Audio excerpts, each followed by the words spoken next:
Afrobeats is a classic overnight success story, except it didn't happen overnight. I'm happy to be here. One of the key things about the Omniverse is that it's designed to go beyond an event and designed to be fully something that people can engage beyond the summit. The point being that Nigeria has so much to bring to the world in terms of these things, but we will be bringing fresh energy, fresh ideas, a fresh engagement, and we're obviously open to collaboration. But hip-hop, it never dies. What's the difference between Thor and Shango? Thor is approaching $50 billion in revenue. Shango's broke somewhere outside Lagos. And that's a lack of imagination on our part, Africa, and they're all Nigerian. So to be seen and to be noticed is very hard if you're not in the place where all the noise is being made.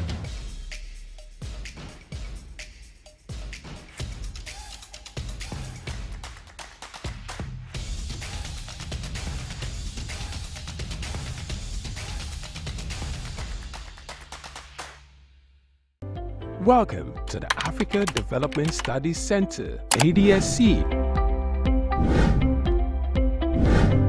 ADSC is an organization focused on training and research to advance sustainable development and growth in Africa. We exist to facilitate customized training, research, and study exchanges worldwide on leadership, management, and critical development issues. The center offers a platform for the exchange of ideas and best practices. Our comprehensive services encompass research, consultancy, capacity building, training, and education programs, as well as publishing and disseminating development-related knowledge. Our faculty consists of experts and researchers with extensive experience in policy formulation, implementation techniques, and monitoring and evaluation. Our methodology involves talks, individual and group exercises, games, video screenings, and discussion seminar sessions in a cozy atmosphere, making learning enjoyable for our participants. For more information, email us at info@adstudiescenter.com or call +234 912 039 2362. Visit our website at www.adstudiescenter.com to learn more about our programs and upcoming events. Africa Development Studies Center, rethinking development for Africa.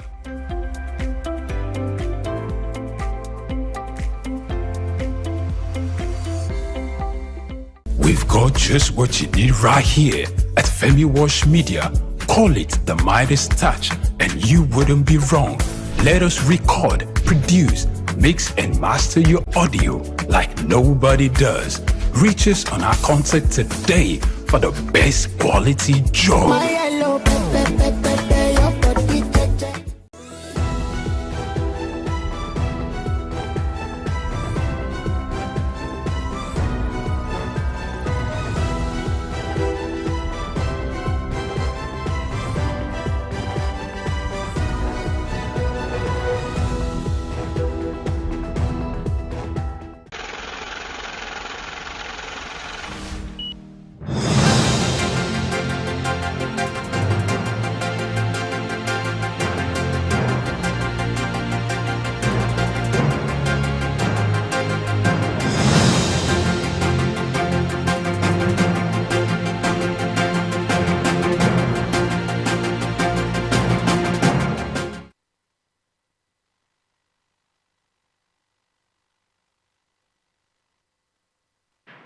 It's another time to light the front burners so we can delve into critical issues, dissect the complexities in order to spark the needed change. I'm Blessing H. If you like, you can call me the lady who was always seated with two gentlemen, one by the right, one by the left, sir. If you try me, you know what's coming for you. But I do you good not to even do anything wrong to me because you like my face and you like the show. Front burners.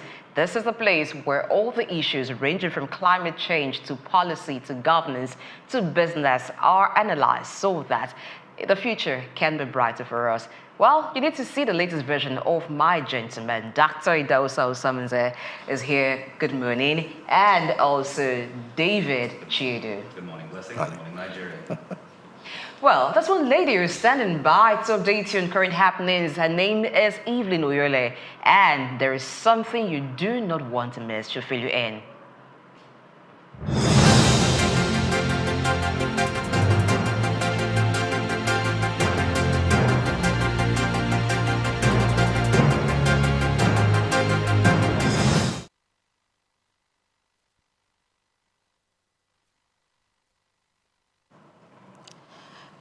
Here is something you do not want to miss, and I am Evelyn Ohiola. It's January 15, and it is the Armed Forces Remembrance Day. And this is salute to all our gallant officers all across the country. And in celebration of today, President Bola Tinubu has reiterated his administration's commitment to tackling insecurity in the country. In his message at the regimental dinner held in Abuja in commemoration of this year's Armed Forces Remembrance Day, Tinubu stressed his readiness to equip the military with the necessary resources to address all forms of security challenges bedeviling the country. Represented by the Deputy Speaker of the House of Representatives, Benjamin Kalu, the president extolled the giant strides of the nation's fallen heroes, saying the dedication and professionalism exhibited by the country's servicemen and women should be a source of pride and inspiration to all Nigerians. Now, the Central Bank of Nigeria, CBN, has penalized 9 banks for making cash unavailable in automated teller machines, ATMs, during the Yuletide. The penalty, which is a fine of 150 million naira on each of the banks, was confirmed in a statement by the CBN's Acting Director of Corporate Communications, Hakama Sidi. The statement stressed the importance of ensuring seamless cash flow to maintaining public trust and economic stability, warning that banks may face more sanctions on any occasion of non-compliance with CBN's directives. I'm sure you want to know, which banks were fined. The fined banks were, or are, rather, Fidelity Bank, First Bank, Keystone Bank, Union Bank, and Global's Bank. Others include Providus Bank, Zenith Bank, United Bank for Africa, and Sterling Bank. I know you are looking forward to see if your bank was mentioned. I went through social media, and I'm sure some people also believe that some of their banks should have made the list. But with some form of, magic, they were off that particular list. Now, the enforcement action follows spot checks on the branches of various banks, which revealed non-compliance with CBN's distribution guidelines. The fines will be directly debited from the affected bank's accounts with the CBN. The Comptroller General of Nigeria Customs Service (NCS), Adewale Adeniyi, says Nigeria's trade volume increased by 179.3% at the end of 2024 to a record high of 196 trillion naira compared to 70.50 trillion naira recorded in 2023. Adeniyi, who gave the update at a press briefing in Abuja on Tuesday, said the surge in trade volume was occasioned by global best practices in trade facilitation, improved operational excellence, and enhanced security. He said the improvements in trade enabled customs to generate over 6.105 trillion naira in revenues, which exceeded its target of 5.079 trillion naira for 2024. Now, the big question on the lips of many Nigerians is that particular revenue was remitted to the Federation account. Now, the Customs Controller General further revealed that the value of exports processed with the cost, insurance, and freight (CIF) increased significantly by 219.5% to 136.65 trillion naira in 2024 from 42.77 trillion naira in 2023, saying the number of exports transactions remain relatively stable at 38,199 compared to 38,294 in 2023. A memorandum of understanding (MOU) to foster increased regulatory collaboration has been signed by the Federal Competition and Consumer Protection Commission (FCCPC) and the Nigeria Communications Commission (NCC). The MOU, which was signed in Abuja on Tuesday at the FCCPC headquarters in Abuja, is aimed at strengthening consumer protection and to promote fair competition within Nigeria's telecommunications sector. Speaking on the agreement, Executive Vice Chairman and CEO of the FCCPC, Tunji Bello, and his counterpart in the NCC, Aminu Maida, expressed their commitment to ensuring that Nigerian consumers are better positioned to benefit from a well-structured regulatory framework, which is set to enhance market sufficiency, consumer welfare, and fair competition. The U.S. Securities and Exchange Commission, U.S. SEC, on Tuesday filed a lawsuit against Elon Musk, alleging he failed to fully disclose his ownership deal of Twitter, now X, where he amassed a stake allowing him to buy shares at artificially low prices. The complaint was submitted by the U.S. SEC to a federal court in Washington, D.C., where the Tesla boss was alleged to have saved $150 million in share purchases during the Twitter acquisition in October 2022. The U.S. SEC in the lawsuit is asking the court to order Musk to give up unjust profits and pay a fine, stating that before Musk closed his $44 billion deal to buy Twitter, he had acquired a significant number of Twitter shares, which led to him owning more than 5% of the company's common stock by mid-March 2022. According to the U.S. SEC rules, investors whose holdings surpass 5% are to file a disclosure within 10 calendar days, but the lawsuit says Musk reported his holdings after 21 days. However, Musk's lawyer, Alex Pira, has described the lawsuit as a sham and a campaign of harassment to his client. And that's the end of something you do not want to miss. Of course, it's over to Blessing, Dr. Idahosa, and David Chiedu for some analysis.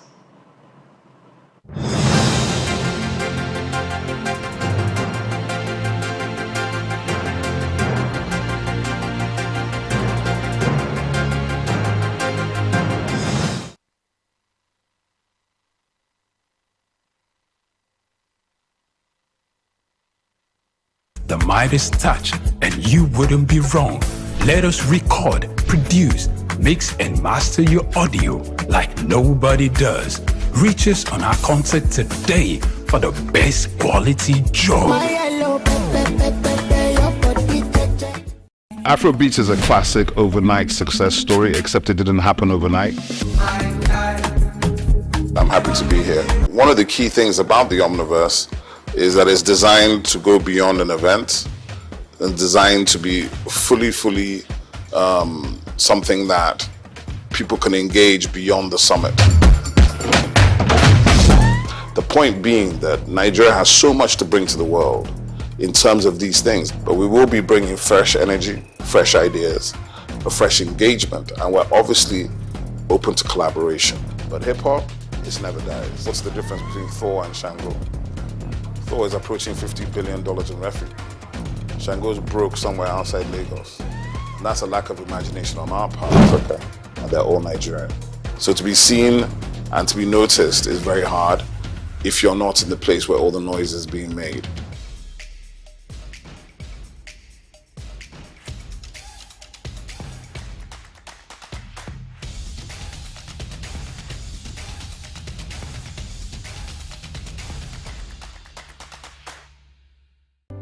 Welcome to the Africa Development Studies Center, ADSC.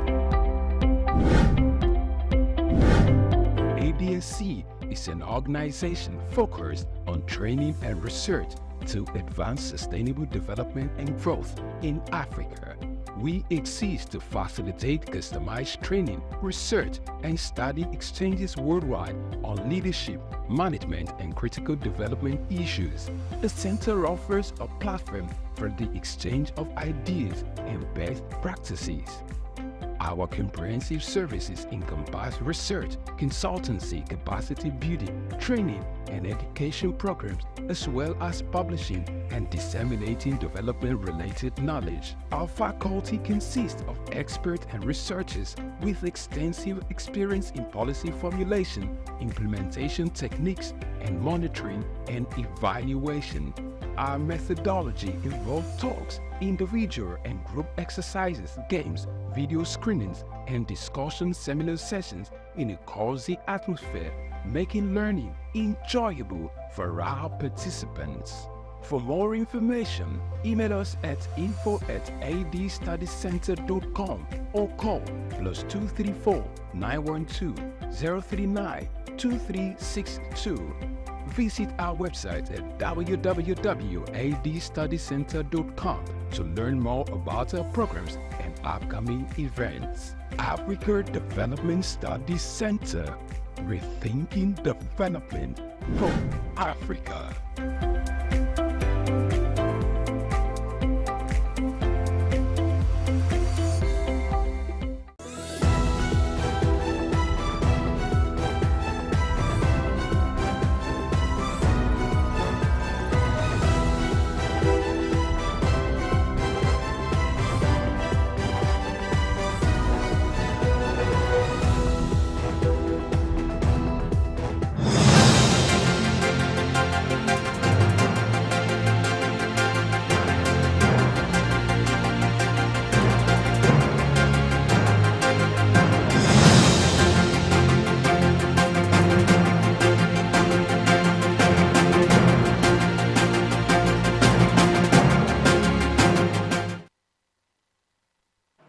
All right, bringing to the table items from something you didn't want to miss to the table.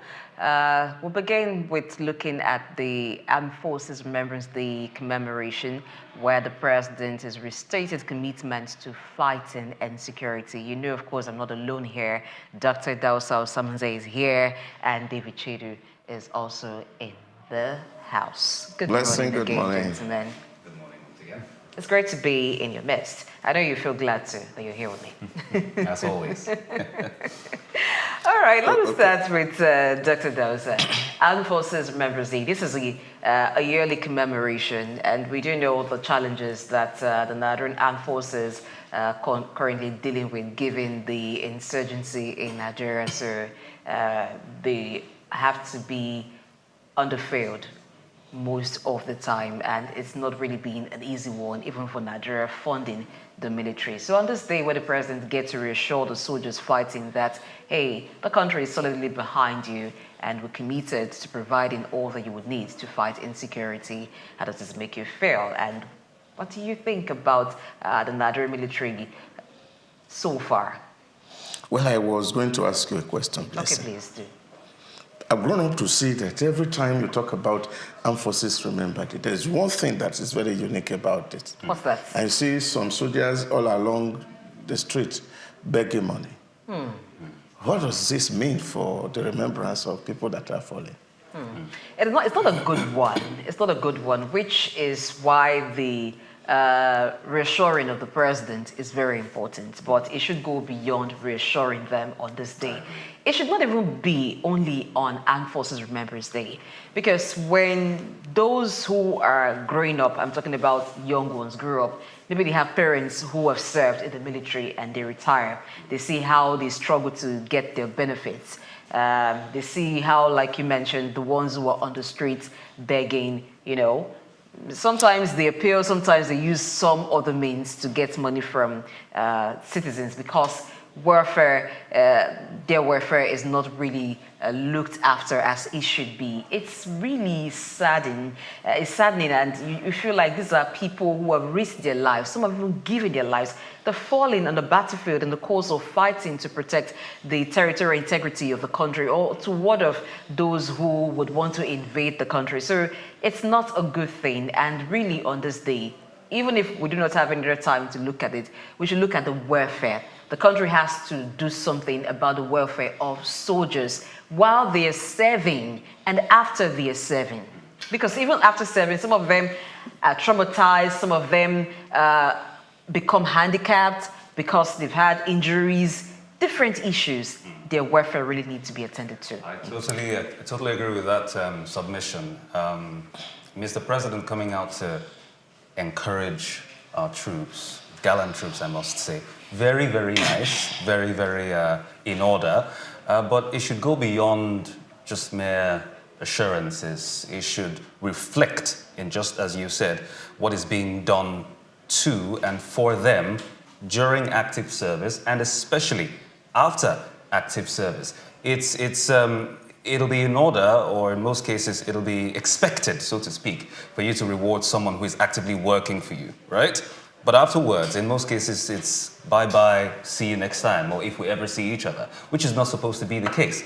Still harping on this welfare issue, the late Chief of Army Staff, Mr. Lagbaja, sometime last year, I think in the middle of last year, made an announcement with regards to a post-service home ownership scheme and a couple of other initiatives which were aimed at giving succor, so to speak, to the troops after active years in service. Listen, I'm going to say this without fear of favor and unequivocally.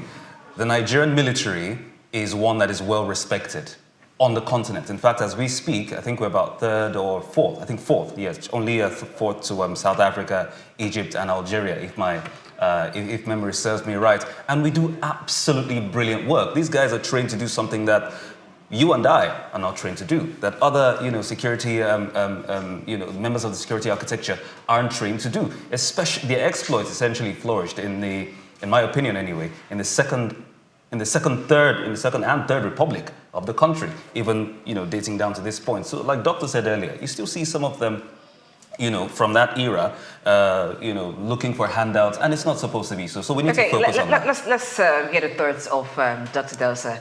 There's a reason you asked that question, so I really want to get that. I feel really that the best way to remember a man is to continue a legacy for which they live. So when we speak about Armed Forces Remembrance Day, and especially talking about those heroes that were fallen, whether those who died at the First or Second World War, participating in the Civil War, trying to control crime. Now, one thing is very, very critical to all these enterprises, the fact that these guys died trying to maintain peace, bring order to society.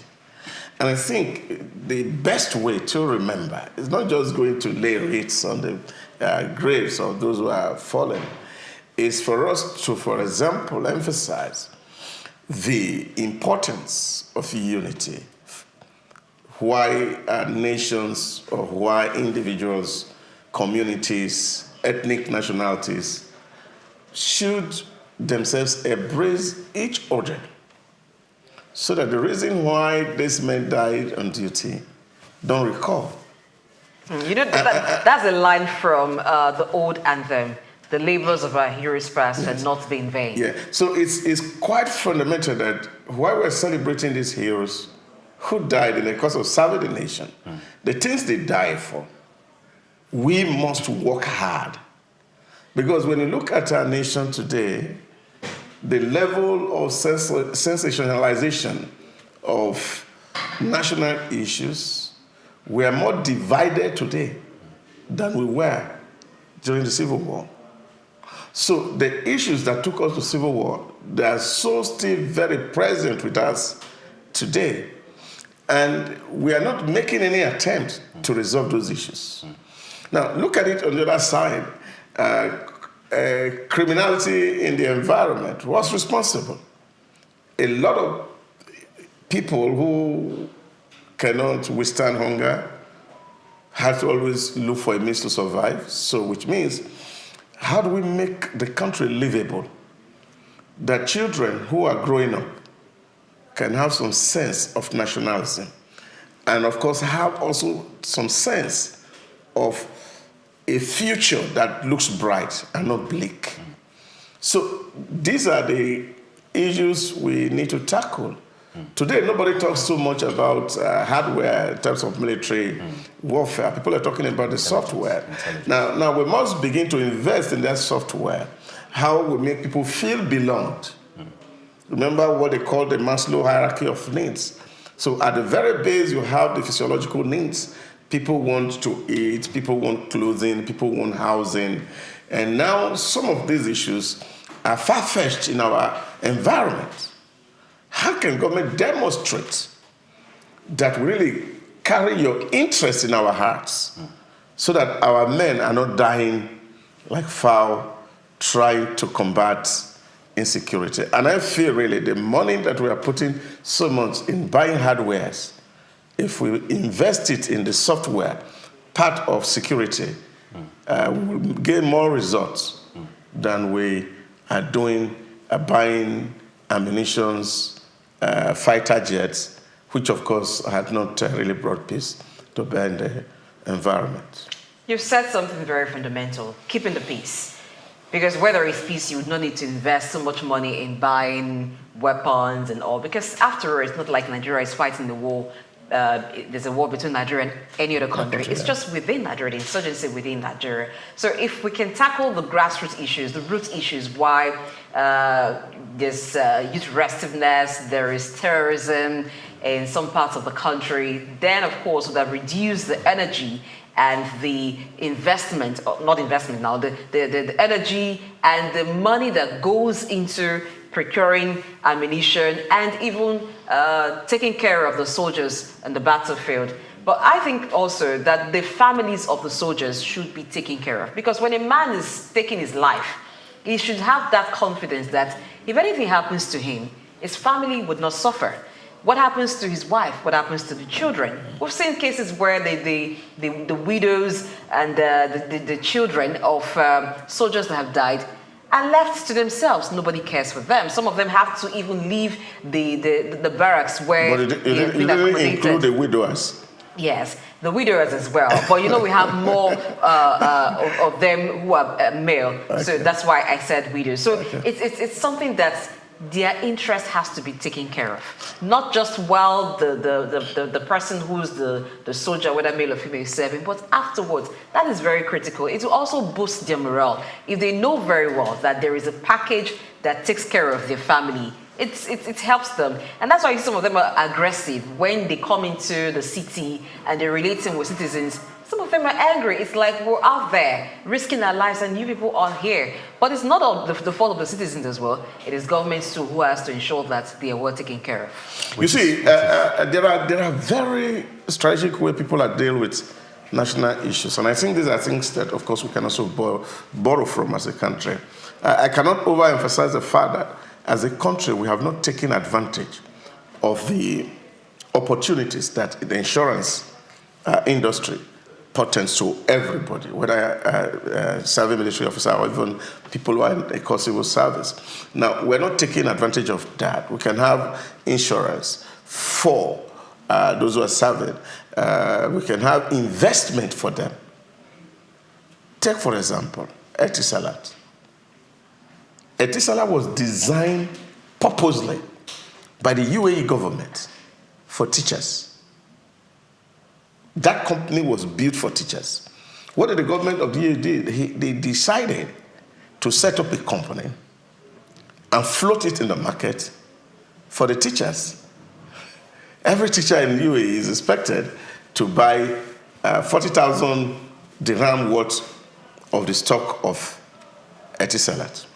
And the government understood that they didn't have this money. So they paid upfront for them. So what you see is these teachers, at the end of the year, receive dividend from Etisalat. It was invested on their behalf because the government realizes that the take home for these people was near to nothing. Now, we also have the children of our military. People we know that are in the front line for us. There are a few things that government can do. Free education for their children, from primary to the university. Make them good citizens in society. That even if their parents are dead, those grants don't stop until they finish schools. Now, once you invest in the life of these people, it takes a lot of burden off the parent. And the little meager salary that you are paying them is enough for them to live everyday life. And I think these are a few initiatives that we can actually put in place that will not require so much money, given the size of our military. Okay, One other issue which is particularly germane at this point in time with regards to the subject matter is the allocation, the budgetary allocation, as it were, for this particular cause. Talking about security and defense. So for last year, we saw a 1.67 or thereabout trillion naira in the 2024 budget, which was about 5.7% of the budget.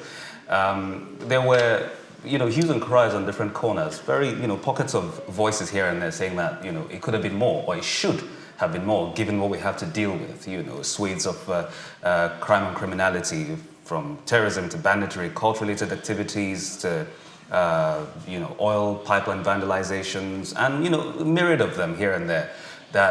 And again, of course, what we're talking about, which is the welfare of these wonderful, gallant officers, put together. They were saying that it wasn't enough. But then there's 2025 budget, which is I think about 4.1 trillion right now. It's still it's still on the floor of the National Assembly. So again, are we looking at just channeling all of these, mostly to what Doctor said earlier, talking about hardware? Or are we channeling a good chunk of these monies toward taking care of these people the way that they should be taken care of? Because if they're not right, mentally, psychologically, and otherwise, they cannot particularly adequately carry out their security functions or their assigned functions, as it were, which always has a knock-on effect, because what you see is a drop in morale. What you see is, disenchantment. What you see is disillusionment in the camp of these, wonderful soldiers of ours. So it's a really critical issue that needs to be addressed. So whether or not this year's budget is enough, well, is left to be seen. All right, we'll move on to the next story. We will salute the gallantry of our military officers who risk their life daily to ensure that we are safe. And for those that are fallen, we say continue to rest in peace. Well done to all the Nigerian soldiers. All right, moving on. The Central Bank of Nigeria has sanctioned 9 banks for cash unavailability via ATMs during the UTAD. This is something that concerns me, concerns David, concerns Dr. Idosa, concerns you watching. Because during the UTAD, it seemed like it's become a normal now. You just expect it. That once we get into December, max, it takes like the first and second week. So you are not sure of going to any ATM and getting cash. But you will get money from the point of sale operators, the POS operators, who are supposed to be like serving the gap or bridging the gap where you do not have banks. But now, you would even find some of them positioned right in front of ATMs, right in front of banks, because they know that you going to the ATM, you won't find cash, but they always have cash. Now, the central bank has placed a sanction on 9 of them. I can't tell you how pleased I am with the CBN at this, but I think this is coming rather late.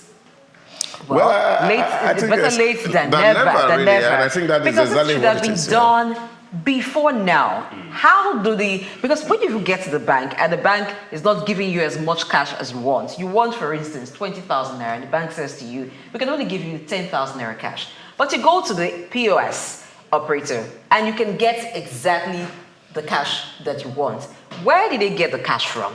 What is going on? What sort of arrangement is ongoing between the POS operators and the banks that we, the customers, do not know? That you can always find cash with ATM operator, POS operators rather, but you barely find cash at ATMs. This, I think, will make the banks sit up and do what is right. You know, the POS industry took off with the redesign of the Nigerian Naira. Prior to that, what you have is that a lot of banks were looking for those outlets where they could serve people really well. But you go to the ATM, you can withdraw as much money as you want. And of course, with that exercise that was carried out by the immediate past CBN governor, we saw that money trade became a very huge industry. And people are now taking money and actually trading on mints and the rest of it. So CBN releases mints to the bank, POS buy it off them, and then of course they resell to the citizens. And there's a whole lot of trade that is going on. And one of the things that worries me is the fact that we have ATM machines installed with depositors' money, and they are not dispensing. And then, of course, cash is coming into the banks straight from CBN. And I think that CBN need to really wear this real serious hammer and see how this money are dispensed. And if there are no consequences, like they say, where there is no law, there is no sin. So I think we need more real severe sanctions for this thing to happen so that people take the ATM as a primary source and the POS just become something like this thing. So, but because the POS idea was actually to help cashless economy for people who are selling. So rather than go to shops with cash, so you can swipe your card, and then there's no need for movement of cash. But what we see today is, like you have said, in short, I used to be afraid of a certain lady who was sitting in front of the ATM in our gate, and whenever she's there, you cannot find money in that ATM. And I felt that, look, something really was very bad and wrong. It's like this is already, there are days of the week, I don't know if you've observed, Sundays especially, you barely find ATMs that dispense cash. Sundays and some other days. And you wonder, like, where did they come to this agreement that on certain days of the week, there will be money. There will be no cash. You can't get cash from the ATMs. Listen, color me surprised, ladies and gentlemen, because I never thought some 10, 12, 13 years later, after the advent of the cashless economy back in 2011, 2012, if I'm not mistaken, that ATMs will now, that POSs will now become ATMs, or POSs will be replacing, so to speak, I put that in quotes, ATMs, which is problematic. As Dr. said, and rightly so, we run a system of a lack of consequences. That's just what I see at play. How do you explain racketeering in the banking sector without talking about this? How do you explain racketeering in Nigeria's financial architecture without talking about this? It is a thorn in our flesh, because I know that every one of us sitting in this room right now, and for you watching, has at some point or the other gone through this. Listen, I don't think anybody wants to relive the trauma or the horrors of, was it 2 years ago now, when the cash redesign debacle happened. That was problematic. And I particularly have a grouse or a bone to pick with some of the top tier, the tier 1 banks, the FUGAs as they're popularly called, First Bank, UBA, Guarantee Trust Bank, Access Bank, and what's the last one? Zenith Bank, right? That's the tier 1 banks. Now, was it yesterday or the day before, the NCC has directed telcos to cut off their USSD services. These banks, tier 1 banks, are they're corporates. 18 banks were sanctioned because they've been owing 200 million, is it billion now? I forget, since 2019. Yes, so it's problematic. They charge customers for USSD, SMS, and all of that. And they don't pay the telcos. So if these banks, had been erring, and they still are involved. In fact, as far as this particular story is concerned right now, the same FUGAS banks are still there. We're talking about First Bank. They're listed here. We're talking about UBA. They're listed here. Zenith is listed. So if these banks who make up an integral part of Nigeria's economy or Nigeria's financial economy can be erring in this manner, then I'm thinking the 150 million naira fine is just a tap on the wrist. Give them something heavy, like we say local parlance. We go shake them. If you shake you once, shake you twice. Talking about that list, I think that more banks should have been in that list, because there's hardly any bank you go to that you don't experience this. You don't find cash in. It's almost like the ATMs are just there for decoration. They don't work. You go there, they're not, even during working hours, bank hours. or they do not have cash, and people go into the bank to deposit cash. So why are we charged on both ends? So the bank deduct charges, and the ATM you also need to pay, and some of them charge you exorbitant rates, especially during the U-turn, certain seasons where they know, oh, there is more buying and selling. So you want to withdraw maybe 10,000 naira. They go from the usual 200 naira charge on that to as high as 300 naira. Yeah, but again, there's a second dimension to it. So it's increasing the cost of transaction. Some banks also have complained that, yes, you load your ATM and you are not there in the night, and the POS operator comes and they use their card to withdraw the money and then sell the following day. And then, of course, there's also the trend of the POS people also buying money.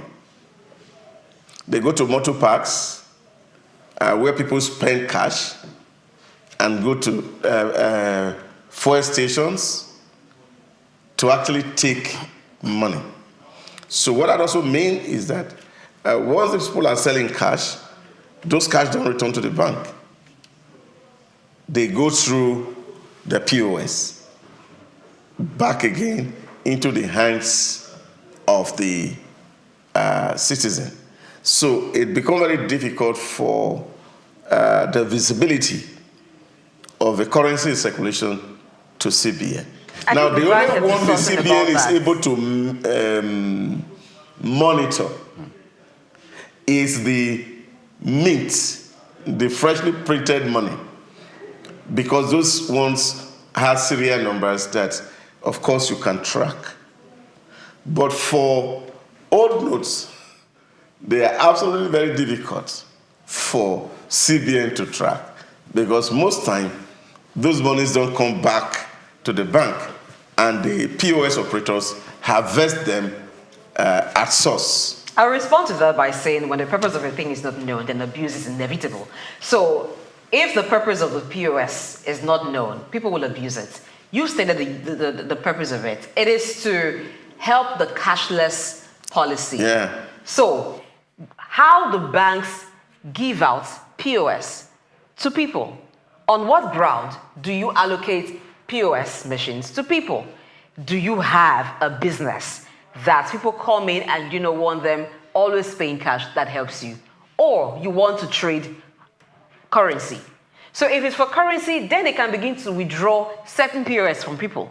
Because if they do not have the POS machines, they do not have the POS machines, the POS is an industry. You see, Nigerians are very, very, very cerebral people, innovative and creative. Everybody must think about how to get resource from the environment.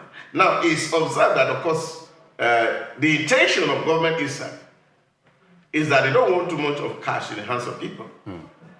So that's already creating an opportunity for the POS operator. Because we know most Nigerians, because of the trust deficit in the environment, you have situations where you want to go to somebody, you're buying something, and of course you're doing a transfer, and they are telling you in the last 2 days, the money has not dropped. The money. Yes, and so if money is not dropped, they are suspicious. And therefore, these guys will need to take cash instead of transfer. So these are the challenges within the economy. Because, of course, we also don't take away the role of the internet in all this, where, of course, access is a huge challenge. This environment where we are, if you want to make call, you have to run to some certain place so that you can find network. So all these things is actually what is fueling cash carrying in the environment. And so we are able to actually invest in this technology, and then, of course, transaction can become seamless. We will not be anywhere. And that's where we are still talking about in Nigeria, where, for example, we have not sufficiently been able to lay the fiber optics to cover up to 50% of the nation. We are still struggling with Abuja and Lagos. Whereas small countries like Rwanda, since about 14, 15 years ago, had done cabling around the entire of the nation. 90% complete. So anywhere, even in forests, in the one that 4G is working. But here, we have that access problem. And so they need to invest in infrastructure so that transaction becomes seamless and people are not needing cash. And then, of course, we can trust the system that when I send money, if it's an instant transfer, it's delivering instantly. So this is a problem. So the POS operator knows that people will value cash, and therefore they are afraid that transaction may not happen in real time. Then that's created an industry where they are also buying cash and selling cash to the public. I think the CBN needs to do more with regards to more sanctioning. Yes, they need to do more with regards to sanctioning. It's embarrassing to me personally, and I reckon to most Nigerians who know this stuff, that we are dealing with these sort of quote-unquote broad daylight robbery, as it were. So the CBN, now more than before, or now more than ever, needs to really tighten the noose around these financial institutions and make sure that they don't keep robbing Nigerians, willy-nilly. Yeah, but I think what has been done recently was the fact that, of course, every POS are now been asked to register with the banks, register their businesses, so that we actually know where these POS are and what kind of services that they are doing. Because apart from even the fact that they are trading money also, even short-changing customer is also very rampant, because I've heard cases where people were actually supposedly to be paying or taking 5,000 you are withdrawing from your account, you're giving somebody 5,000 naira, but instead you actually have taken 50,000 from the person's account. Because not many people have the eye to see what is on the POS. So you just add an extra zero, and then of course you are defrauding somebody of money. But I think there's a need to sanitize that environment and that space. Now that we know that it's a business for some people, then government must also extend oversight to what they are doing and ensure that books are kept so that the society is not shortchanged for it. So CBN, the ball is now in your court for you to go harder on banks who have compromised and running some form of organization with the arrangement with the POS operators to make it hard for us to have access to cash, but the POS operators always have cash. That excuse that the POS operators come at 9 to withdraw, I don't find that tenable at all. So if you notice that you reduce the amount of cash that you load your ATMs with at night, the money is needed during the day. So why don't we still have cash during the day? So there is more that can be done. The FCPC and NCC have partnered for better consumer protection. So that is the Federal Consumer Protection Commission and the Nigeria Communications Commission partner for better consumer protection.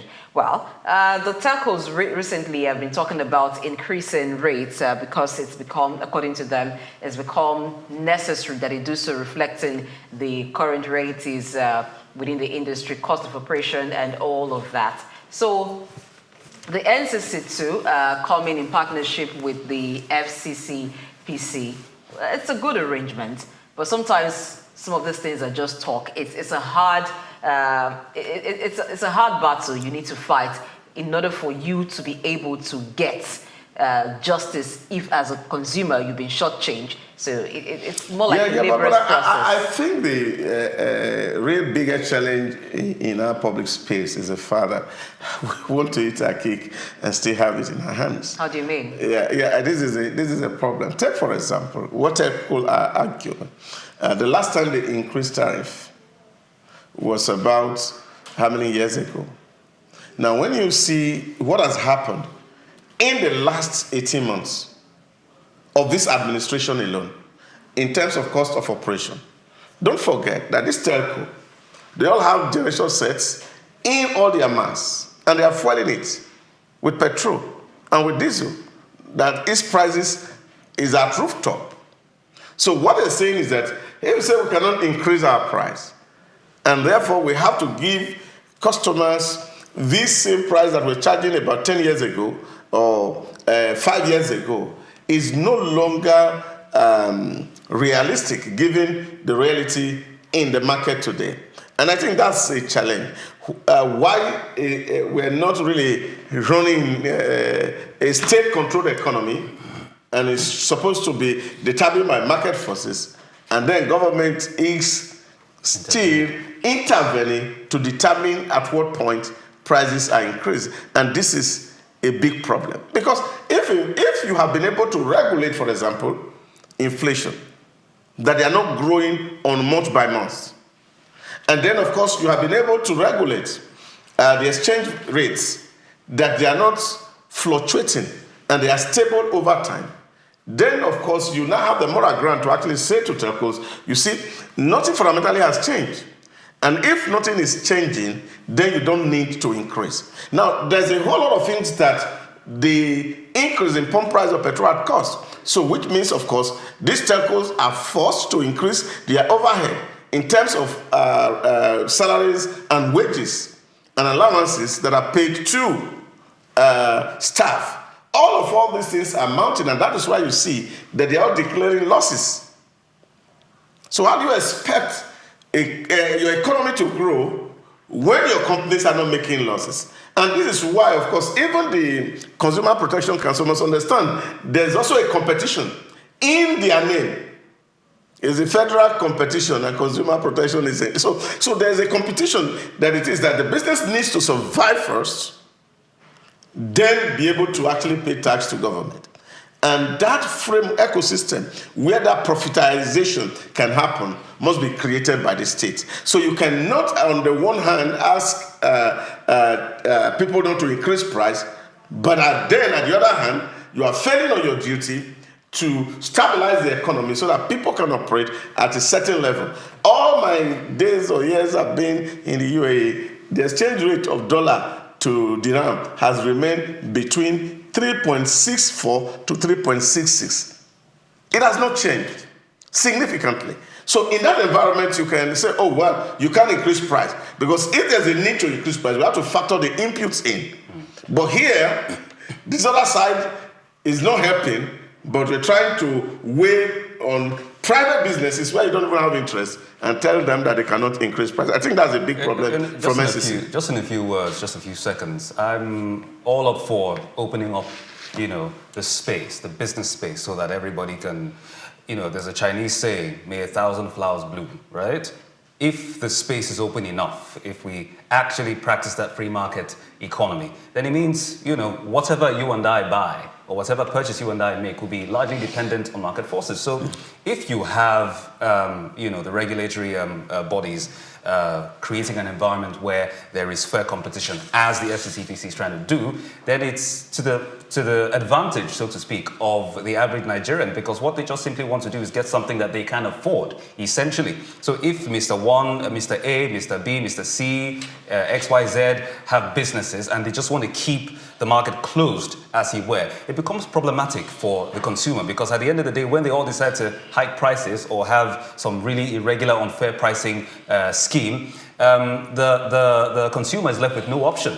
But if it's open and anybody can come in and play and anybody can come in and operate, by the time Mr. A, B, and C starts to, let me use the word, misbehave, the consumer has options. They can go to, so even if the services aren't great, it'll behoove on the consumer to either stick with the one that they can buy for a cheaper price that is not particularly giving them what they want, or go back to the ones that they used to patronize that had prices hiked. So it's essentially, in my opinion, should be to the advantage of the Nigerian consumer, because they've been shortchanged for a little too long. Yeah, talking about being shortchanged, I'm up for increasing rates to reflect current realities, but I'm also big on making the services rendered commensurate to the price that consumers pay for it. Even the big players who have been in the industry for years, who were very, very stable and established, we have cases of too many downtimes.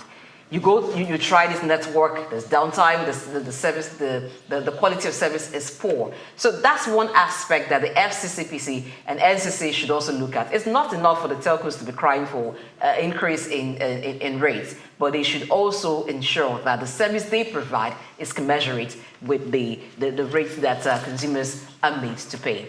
All right, there's a wrap on the news analysis. We'll take a break. After that, it's time for Policy Discuss. It's still the front burners stay.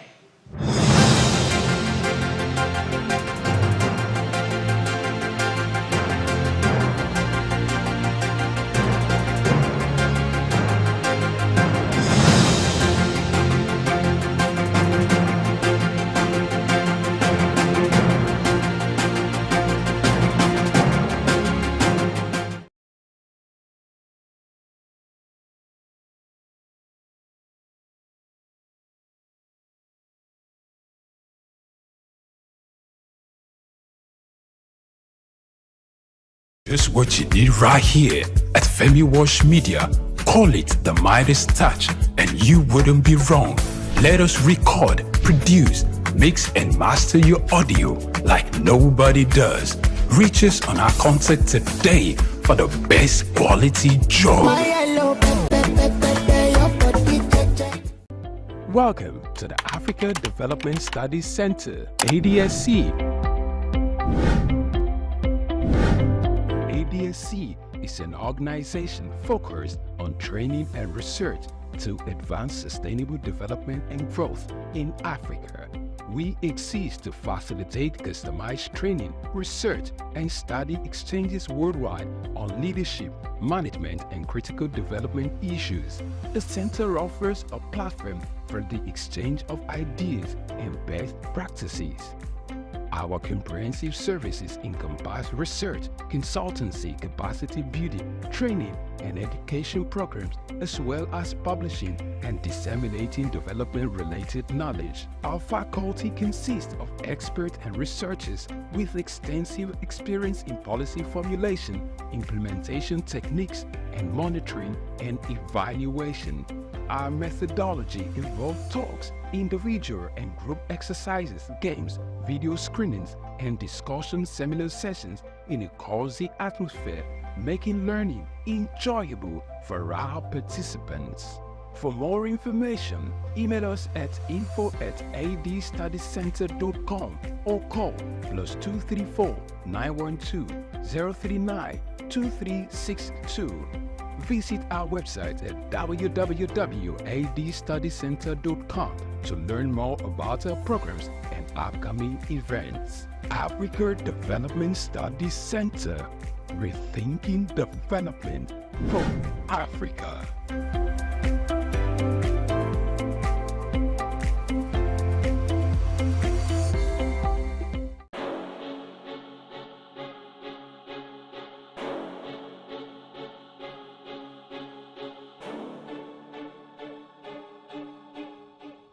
Elon Musk is a visionary entrepreneur leading innovative ventures in technology, space exploration, electric vehicles, and renewable energy.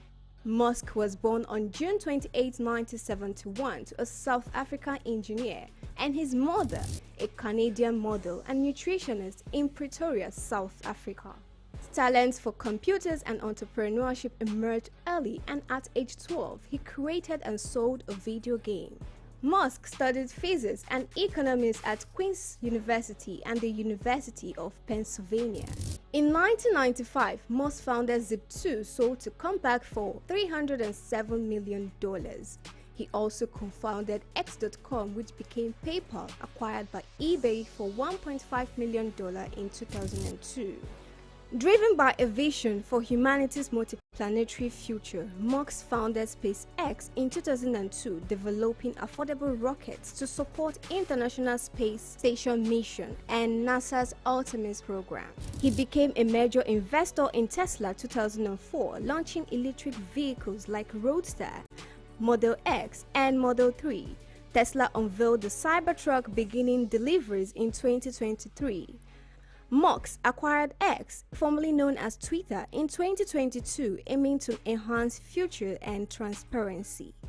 Musk has at least 12 children from multiple relationships, including Justin Wilson, Tallulah Riley, Grimes, and Siobhan Zilis. Through SpaceX, Tesla, and other ventures, Musk shapes technology and innovation globally, and his influence extends beyond business into politics and culture.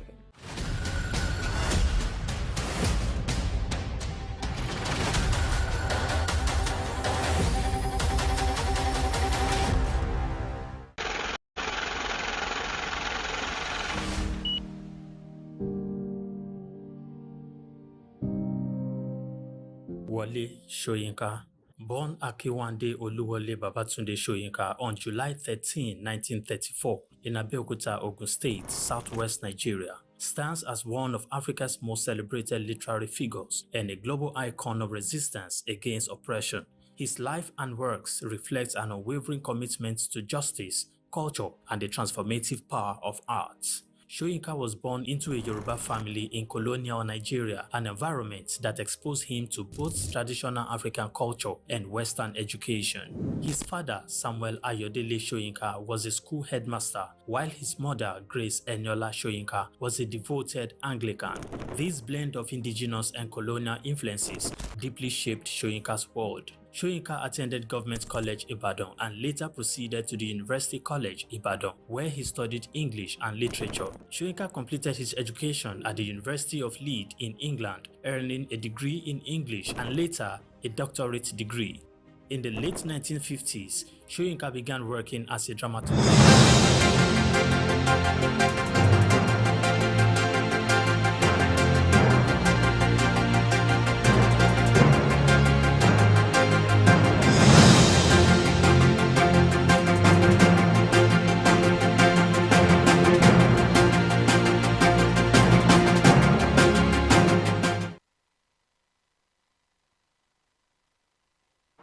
Thank you for staying with us on the Front Burners. It's time for us to look at some policy issues.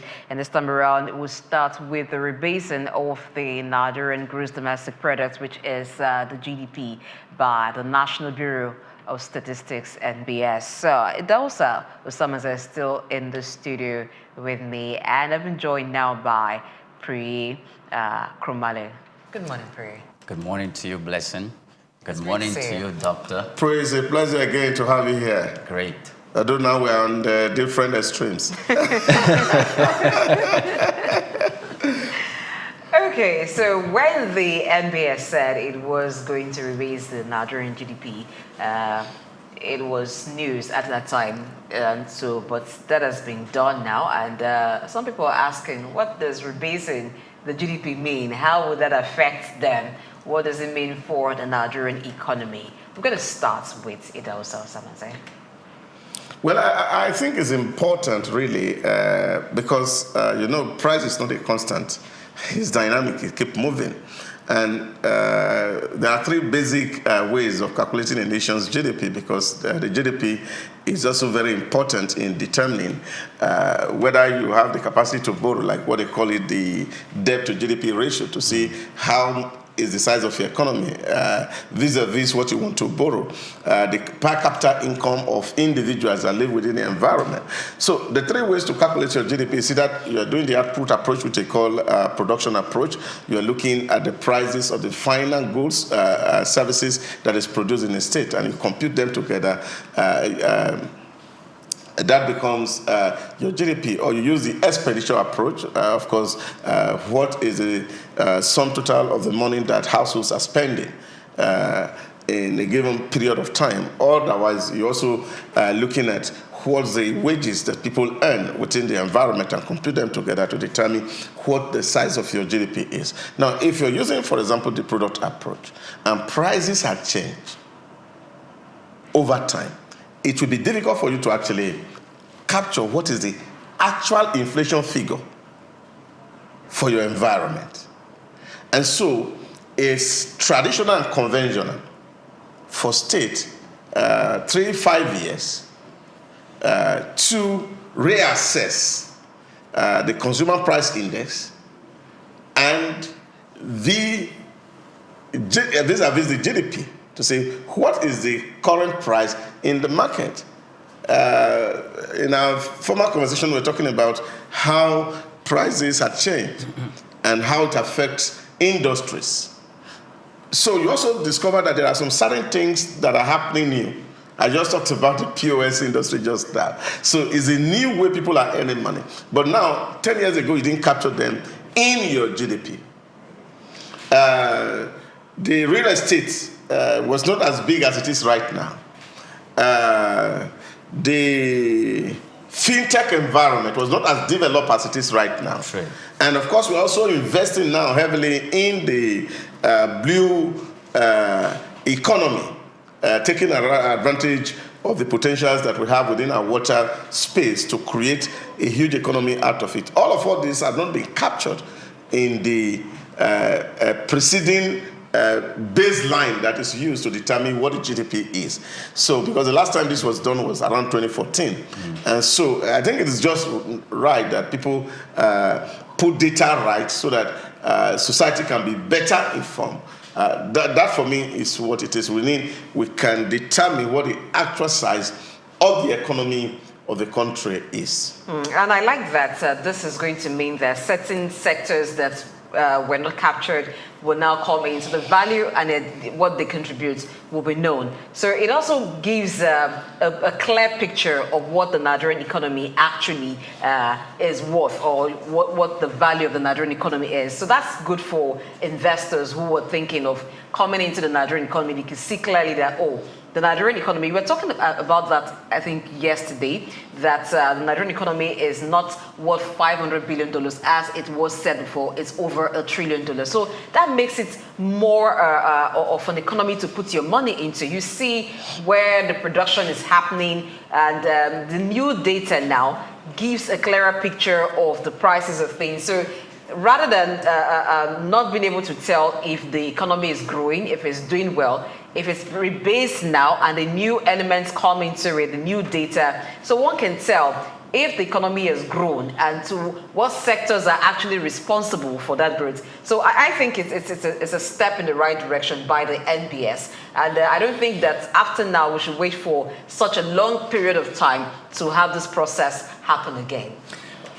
Whilst I consider, or I saw it from the perspective of the National Bureau of Statistics, to see the need to rebase the economy in order for it to reflect the current realities. For the layman, what's rebasing the economy? What does it really mean? Because they are looking at Nigerians. Whenever you say the economy is growing, we only see it on white paper. It doesn't reflect on the purchasing power of the common man on the street. So if rebasing the economy is that we are reassessing data, reassessing economic data to capture the current realities of the market, not the way it was 10 years ago, but for it to reflect current realities. That means we're bringing into consideration new technologies that has developed over the 5 years that are driving market forces in a productive direction for the Nigerian market. Then we'll be looking at, okay, I don't know why entertainment is not included. It said crop production. It said crop production. That's under trade, the creative economy. No, just a moment. Crop production, trade, and real estate. I could understand the reason why real estate was included. Real estate was included because of the burgeoning explosion of the Nigerian population. We're experiencing urbanization in Lagos, and it is sprawling to Ogun State and all the southwestern states in different parts of the country, Kano, River State. Yes, urbanization. So real estate will always be there. It's been there for a while.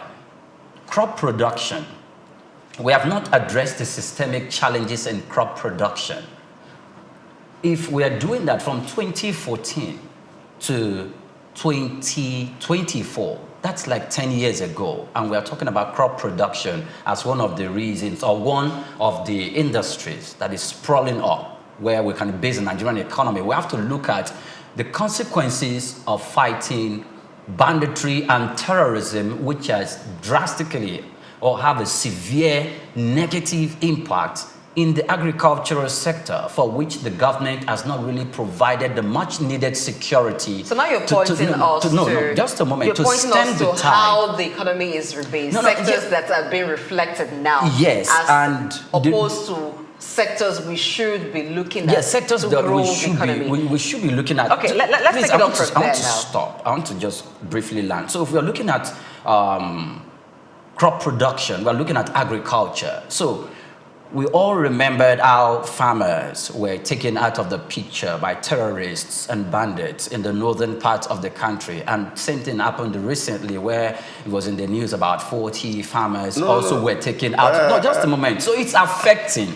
It's part of the things that contributed to the soar in prices of commodities that we had recently. It's nice to put some of all these things into perspective.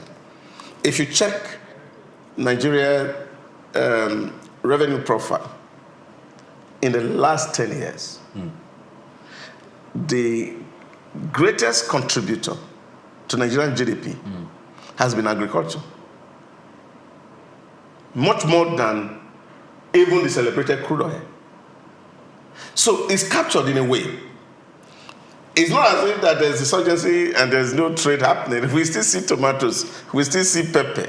We are still eating yam. We have never been short of yam. And there's still exports of agricultural produce. A lot of some of all these things may have happened. The truth is that there's a lot of agricultural activity that's happening in the environment. And as we speak, agriculture contributes more than 25% to our GDP.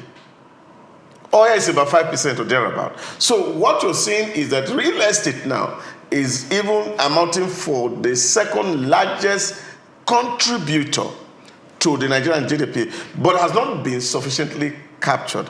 You see, when you are rating economy, which of course is one of the issues that I have a lot of challenge with, that you want to assess economy, and somebody is saying that Algeria economy is bigger than Nigeria economy. How?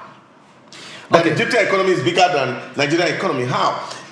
And this is because we have not captured the activities, all the productive activities that are going on in our environment. If we have not captured all the productive activities that are going on in the economy with regards to that specific sector that we said is giving the productive activities, then how did we come about the numbers and the criteria that this is the sector that that is actually contributing that quota that placed us in that position? The argument for the rebasing. Yes. The argument for the rebasing is the fact that, yes, the numbers we are relying on are 2014 numbers.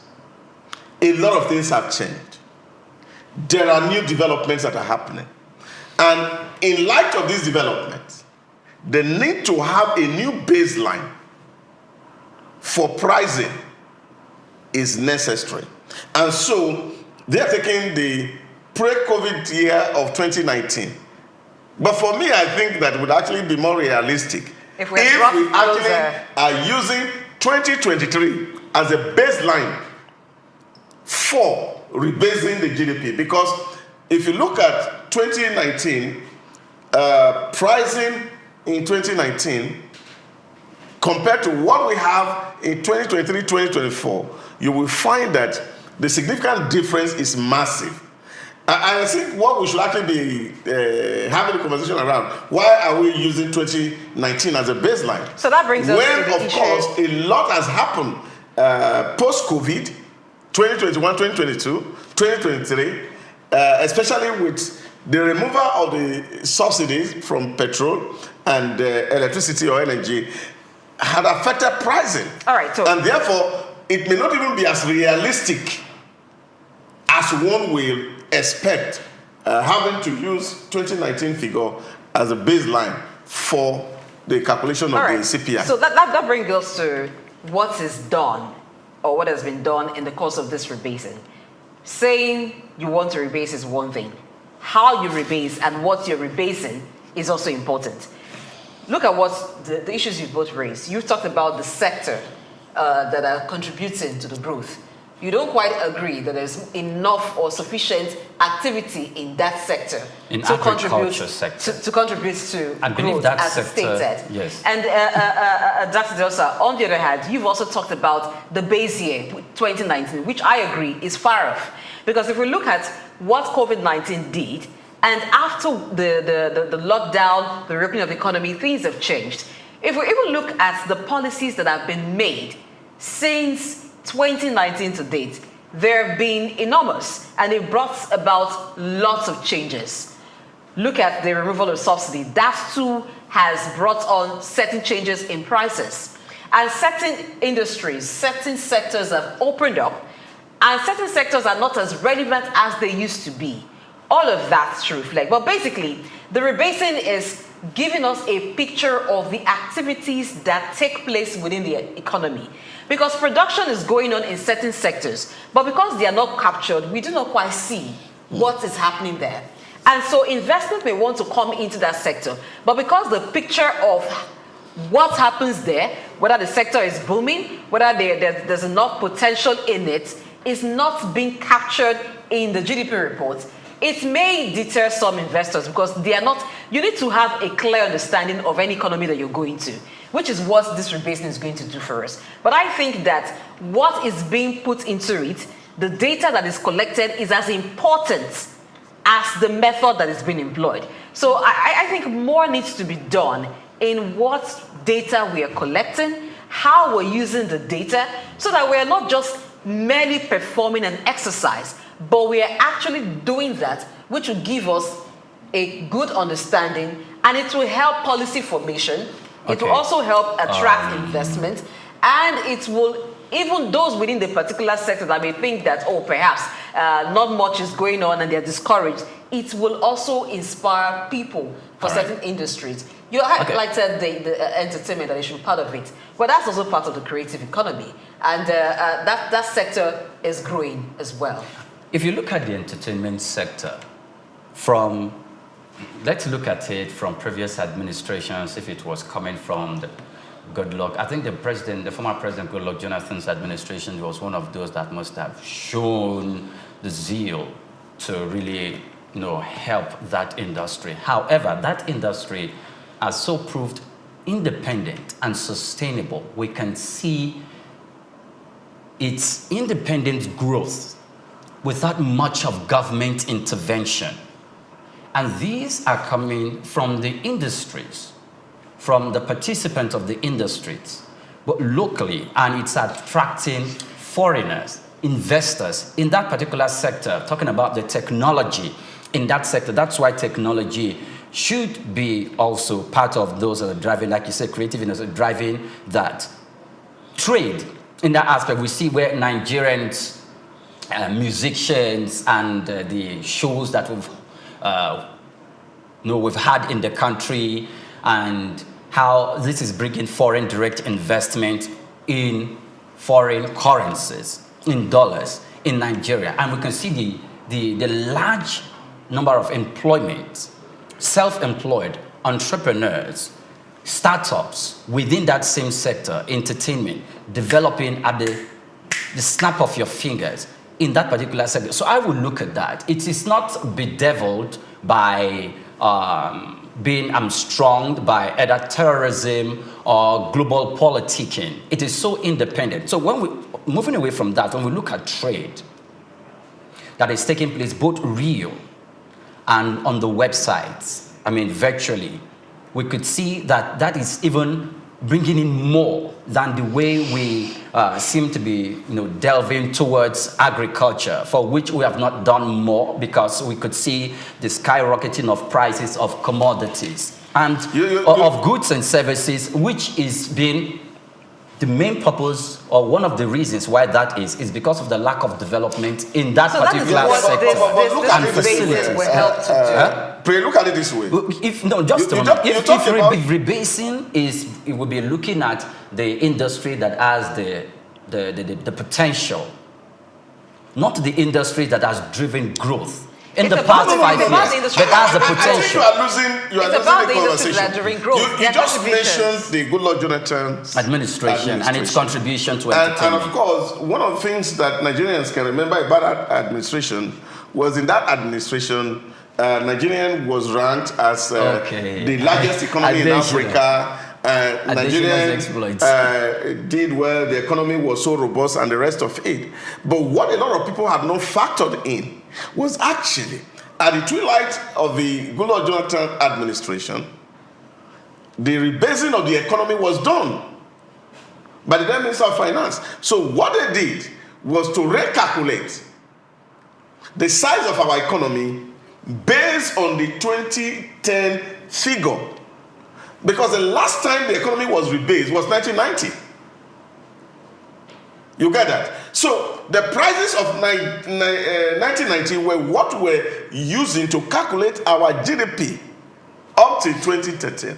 So what the Goodluck Jonathan regime did was to recapture the new prices and recalculated the GDP. And by that recalculation, what did we see? People say, oh, Nigeria is the biggest economy in Africa. So what MBS is also trying to do is that since the figure of 2010, which was used as a figure for 2014, is now also obsolete. So there's a need to update the figures or the data, the prices of goods and services and all the activity that is happening within the environment so that we can capture it and know what is the true size of Nigerian economy. Because this is important not just to us as individuals, it's important to investors, it's important to lenders. Because if people are going to lend money to you, they are going to lend money to you based on the size of your GDP. That, okay, Nigeria needs about 500 billion US dollars to kickstart infrastructure development in this environment. And then you want to approach a IFC, you want to approach a World Bank or IMF to say, give us more money, and they are calculating your debt to GDP ratio. Then it becomes so low. And they say, oh, we can't give you this S amount. But by the time you rebase your economy and you actually can capture what the size of your economy is, your country can now look at it. What is the true size of our GDP to debt ratio? What is our true per capital income? Then we'll be able to say this is exactly how we are faring as a people. So, but that figure has the tendency to mislead Nigerians, and it has a tendency to mislead business experts. In what way? Yes, because if you are rebasing the economy, or you're making those decisions with regards to the ratio of let's say of our debt ratio to the GDP, the rebasing exercise also had the potential to reflect that we have not borrowed enough, because it will make our GDP looks bigger and huge, and that is going to be misleading for the government to want to continue to borrow to fund the economy. The reason I want to land with that. One of the reasons why the government will insist on that is because, let's backpedal a little bit. The previous administration and the current administration, one of their strengths is in borrowing to facilitate capital projects and also to facilitate some key projects around the country for which Nigerians are yearning to see the reflection of that on ground. Now, if we do not really give a correct perspective to that, it will mislead the government. And if the government based that on its potential or its tendency to borrow, we will be paying debt for a long period of time. So, this is it, Spree. The rebasing of the economy, it's more like you are trying to check the exchange rates. I'll use that as an example. It may not be a perfect example. So what is the exchange rate of the naira to the dollar? Or you want to prepare a budget and benchmark your earning and say, okay, 2025 budget, we're going to benchmark the revenue from oil, say $50 per barrel. You know that's not realistic, because currently it is more than that. So if you use that to plan, it means that you are not using the actual figure. You would have more revenue come in than you are anticipating and planning with. So if you are checking, if you are rebasing the economy and say we've been basing price of things, we've been basing the economy on 2024, the prices as at 2024. For instance, that's the old one. It is not giving us a realistic cost of things. It is not giving us a realistic picture of the spendings, because there's also the consumer purchasing index. It's not giving us the picture of what is going on or the current price of things. We're talking about inflation as well and other things, because the GDP is a summation of different factors. One, it gives you the contribution of different sectors. That's why it's called the gross domestic product. So what is the agricultural sector contributing to the economy? What is the creative sector contributing to the economy? What is the digital economy contributing to the sector, to the economy? Put together, what is the summation of the production ongoing in the economy? Now, by the time they calculate the debt to GDP ratio, and using a more recent figure or data to calculate that, what it tells you is this: if you are producing this and your debt is this, it means that you have the ability, because of what you produce, to actually take care of your debt. If you use those past figures, it will reflect exactly what your current capabilities are. So it doesn't mean that the government will feel like they have more leverage to borrow more. Yeah, but it does. Let's use the exchange rate example, which is also very perfect. The figure that was used is 2010. The exchange rate, the highest you got in exchange rate in 2010 was 155 naira to $1. Today, 10 times. Is 1,600 with some fraction. Now, when you look at that and put it on your consumer price index, you will see that items you were buying at 115 naira in 2010, you're actually purchasing them now at over 100,000.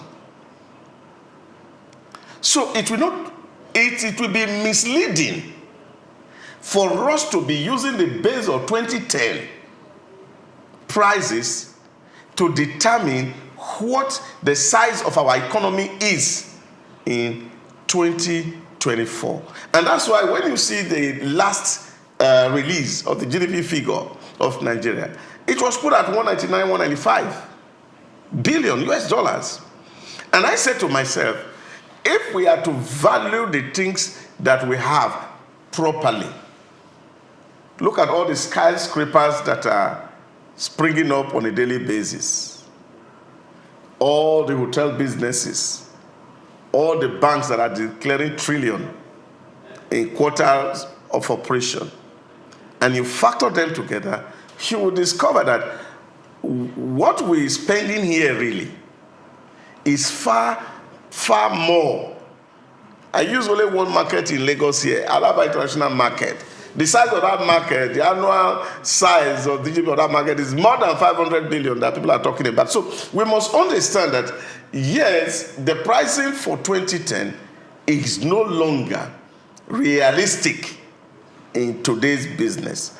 And so what NBC is trying to do is to take the 2019 figure. You mean the NBS? NBS, I mean. To take the 2019 figure as the baseline for calculating or recalculating our GDP. Now, what people are speculating is that will it still be able to have the effect we got in 2014 under Goodluck Jonathan, in which case the Nigerian GDP was significantly increased. And some people are saying no. But I think I'm of the view that if the Nigerian productive activity are taken into cognizance, we are far more than what we currently assume to be the size of our economy. And I think we will be far ahead of countries like South Africa, far ahead like countries like Egypt and Algeria, as it is currently being contrived. As a wrap up on this discussion, now the purpose of GDP is also to help policymakers make decisions, and it's also help investors make decisions. But let's leave the investors to make their decisions, whichever industry they want to go with. So the GDP is going to show sectors that prior to now didn't really have much contribution, and sectors that prior to this time they were like the sole earners for the country, the oil sector. But now we're seeing that the non-oil sector is actually performing well. What policies should government be making around these particular sectors now that are growing? What should be the activities to support the growth of these sectors so that there can be more contribution? You've highlighted the need for more attention on crop production, agricultural sector, and you say that what the figure given to agriculture, you don't think that agriculture produce as much or crop production produce as much to the economy than that. What about technology, which is under the digital economy? So what should now the government, what should the various ministries that superintend over these sectors be doing to help them make more contribution? Yeah, my own way of looking at it is simple. Let's have Dr. react to this first. My own way of looking at it is, by the time you can actually determine what your figures are, you know which sectors are doing well, which sectors are making contribution, and you are looking at it, then of course do kind of a post-mortem to look at why this sector no longer contributing as they used to. And then, of course, that helps government to be able to say, okay, well, if there are too many controls around here, how do we loosen the Nusman grip on the sector so that they can breathe? Then, of course, relax on taxes, take away some restrictions, contributions that these sectors are making so that you can allow the sector to grow. I like that about the U.S. economy so well, the way their politics run around between the Democrats and the Republican ideals. Once they see that the economy is going down, of course, you know that it's a time to give companies more time to survive. And then you find the Republicans come in and they're saying, no, we're not going to tax companies so much. We're going to put so much emphasis on tariff and the rest of it. So I think that also will help a great deal to policymakers to know, yes, this is where we are making growth. This is where we are making progress. These are the factors that are fueling the growth. And if we want more growth, we can actually strengthen those factors. So that can also help us reach decisions that will make our GDP to grow better rather than the current 4.6%. Of course, which figure President gave to us, the size of growth last year. So we can actually do up to 8 to 10%, which of course will drive Nigerian economy and make it bright to investors across the globe. Pray your thoughts quickly on this. Okay, if the government should be considering policies at this moment in time, I believe Nigeria is a nation of gas. We have gas in abundance that can, storm the whole of Europe for the next 5-10 decades, and we will not run out of it. And at the moment, we lack the facilities, the infrastructure to make that happen, because Nigeria is a nation of gas. So if the president or the economic team should be looking at policies of government, it should be tailored towards that line as well. Secondly, in the future of agriculture and in the rebasing exercise, which of course it will influence the decisions of the government should provide security in the part of the country that is responsible for producing more of our agricultural products that we feed on in the country. Without that security being on ground, or with allowing non-state actors to impose taxes on farmers, could mar that sector. And I don't think we are performing up to expectation at all in that regard. So the government should consider that and jealously man that agricultural sector by make sure it tackles the issue of security. Also, the government should identify the teeming Nigerians who, most especially in the creative industry, who are competitive, who have this capacity to compete at the global arena, to facilitate business ideas by giving out single-digit loans and giving them a span of time for them to be able to pay back, and to equally keep them from taxation, to prevent them from taxation, so that they can grow and provide employment activities to the teeming population of Nigerians. And lastly, the real estate sector that reflected most especially in the rebasing diagnosis should also be enabled. The way Lagos is expanding should be replicated in other geopolitical zones in the country, and Ogun State or your state or State thank you so should much, make Pri. provisions. So I think that with this overflow from rebasing, Lagos. though I think I share the thoughts of Dr. Dawson, someone said that a more recent year should have been used, maybe 2022, 2023, that would be close to the reality that is currently being experienced. However, I do think that there are opportunities for some sectors now that have been captured, and there are opportunities for investment domestically and investment from foreign partners, and also the government can do enough to support them. Priya talked about how the creative economy, particularly the entertainment sector, has grown on their own by the efforts of individuals. So it is now time for governments to do some, to help them in the way that they will be able to make more. That sector can contribute more to the economy. That sector employs lots of Nigerians. So one thing that has also helped that entertainment sector is partnership of foreign companies. Well, we need to have our own indigenous companies that provide these services. And that's where the digital economy comes in for them to do their own bit. So I think in all, it is not for us to rejoice and just say, wow, this is how much the Nigerian economy is worth, but look inward and see what can be done to make the Nigerian economy bigger. From there, we'll move on to our next conversation, which is outside the shores of Nigeria, talking about a Trump presidency that will happen 20th of this month, 2025. So President-elect Donald Trump would be sworn in as president for the United States on the 20th of January. And he's made his intentions known. His manifesto is made known to everyone who has listened because he doesn't hide what his plans are.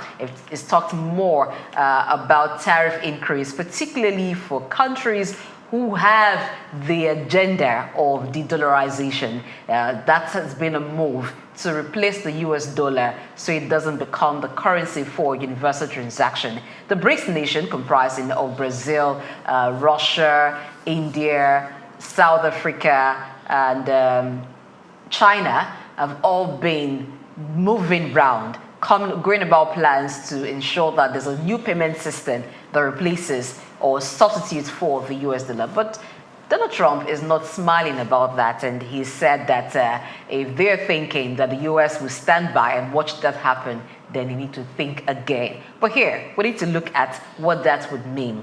So he's talked about tariff hike for countries who are pushing this de-dollarization move. But some people feel like Donald Trump is just escalating to de-escalate. He's just talking tough to the BRICS as a way of finding some negotiation. Well, I think Donald Trump will need to be a little very cautious. Times have changed. If you had read Ray Dalio's work, The Changing Order of the International System, you will find that what official currency eventually become the standard exchange rate globally is always a matter of a war booty. In other words, American dollar only became very popular after their victory in the Second World War. So which make them the real superpower, because at that time, the production of the hydrogen bomb, which of course was very critical in ending the Second World War, gave them the military superiority and, of course, the economic superiority globally. But those dynamics are changing as we speak. So if Donald Trump is thinking, for example, that if goods don't come into America, the goods will not sell, I think that's overrating the import of the American nation on the global economy. The question he has to understand is that if you give a tariff, increase of tariff to other nations from their good entering into your country, so it makes it high. So which means if it enters at all, your country is going to pay more. So they are going to pay through their nose buying those goods. Because if it meets their need far more than what is produced locally, people will go to buy what they need and not what their state provides. Take, for example, all the cars coming from Asia into America, they are consumed because they have economy. It means the standard economy. So even if you put their prices up, you will not be able to get to the price level at which those guys are going to sell. Take, for example, India is over 1.4 billion people. China is over 1.3 billion people. Look at Brazil. Look at South Africa. Look at Argentina. All these guys are coming together, not just pulling their population alone, but also moving their resources together. And this is where they really need to be really cautious. Iran has the largest deposit of crude oil ever in the whole world. Now Iran has been admitted into BRICS. Ethiopia is also very strategic, one of the largest growing economies in Africa. has also been admitted into BRICS. The UAE has gone into BRICS. So you find that even the old allies of America are moving into BRICS. So what is portend is that the world is going back to the bipolar arrangement, where, of course, the West is standing on one side and the rest of the globe is standing on the other side. And now it's going to be more catastrophic because some of the things that American pride itself to have, even smaller nations are producing them now as well. Technology has altered the way things are done. The microchip war that is ongoing globally,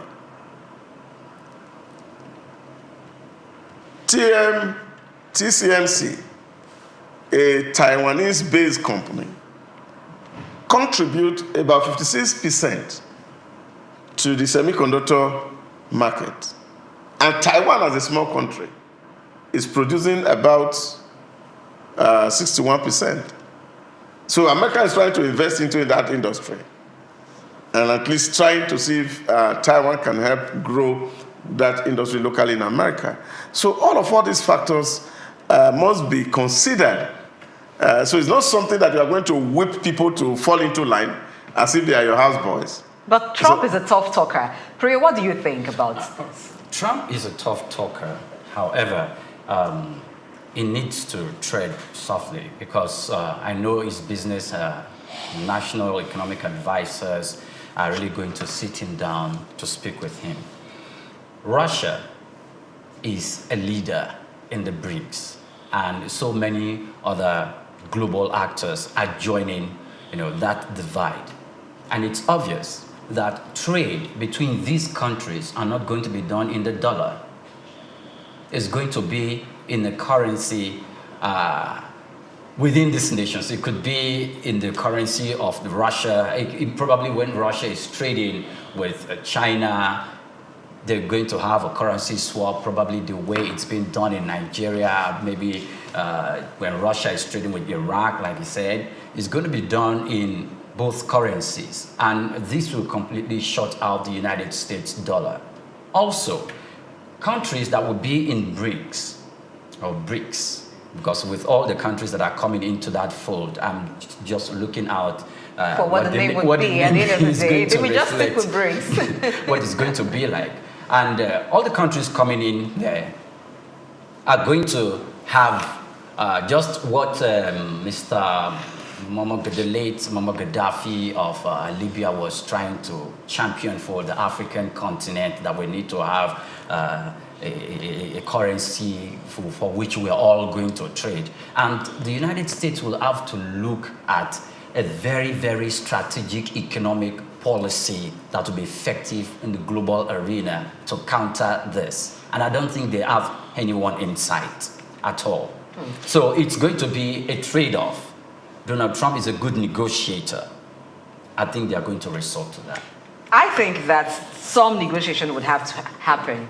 The reason I say this is because I take my mind back to Donald Trump's first administration, when there was so much of back and forth between the US and China. So the trade war. He's the kind of person, Donald Trump is that type of person who talks tough.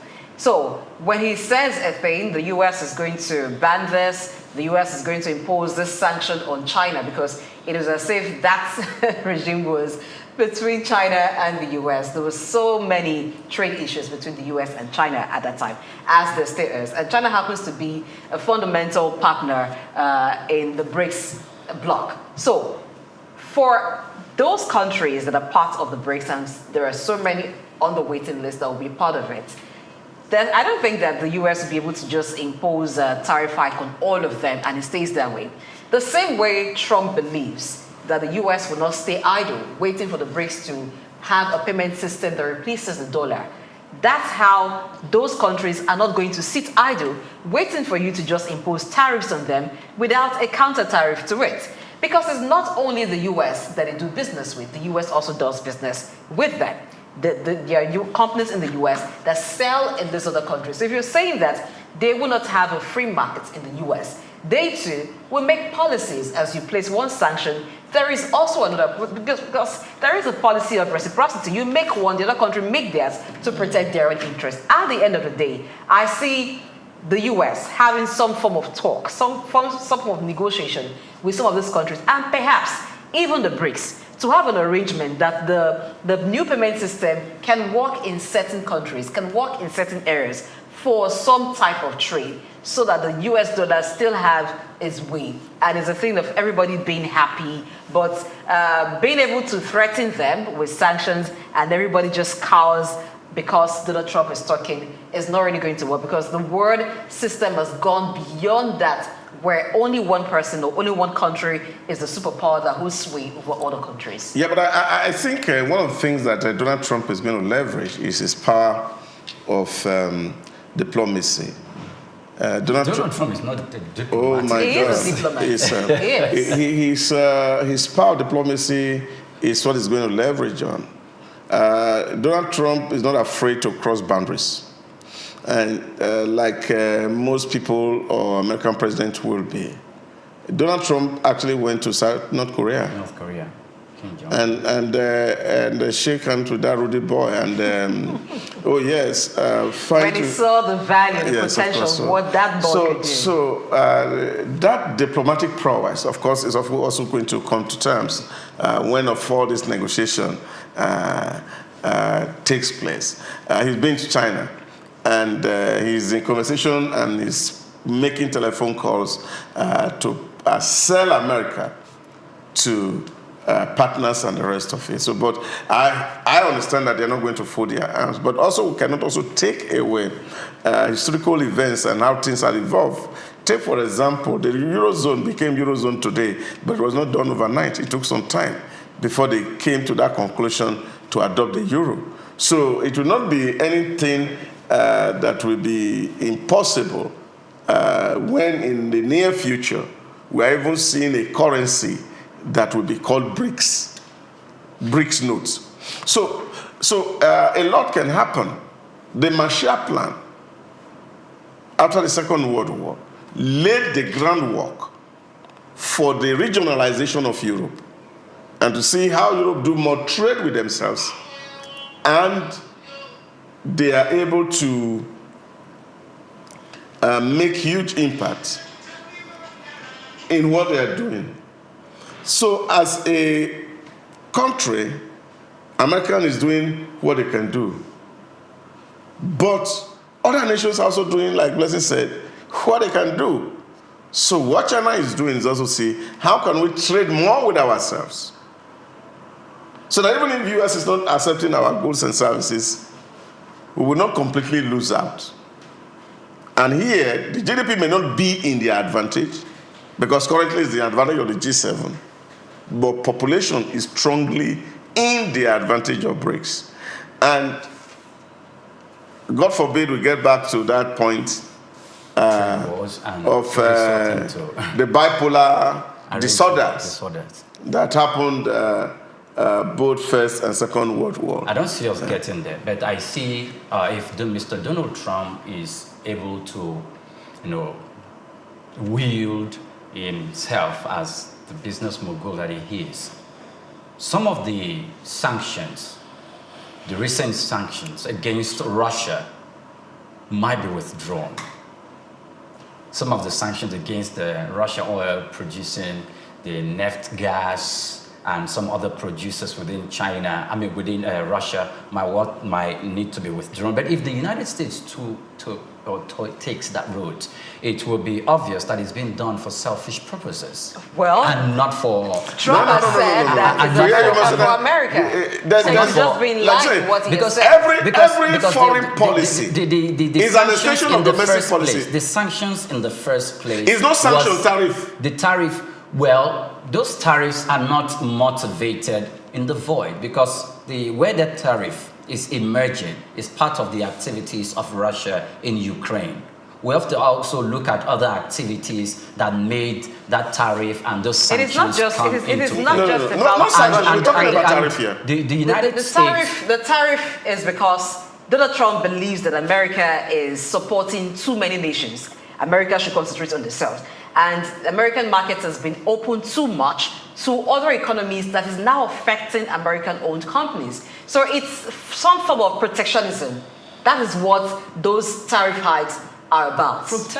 Protectionism, American practiced protectionism and the closing of its borders during the First World War. Every and country it did not work in their own advantage.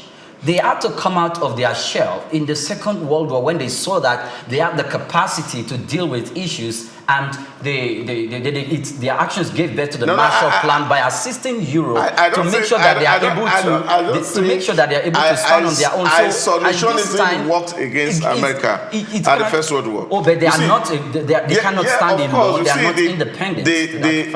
The issue of First World War, what you need to understand was the fact that yes, American for American, they are building their own thing. But while they were back, of course, they were attacked. The same with the attack that came at Pearl Harbor, Second World War.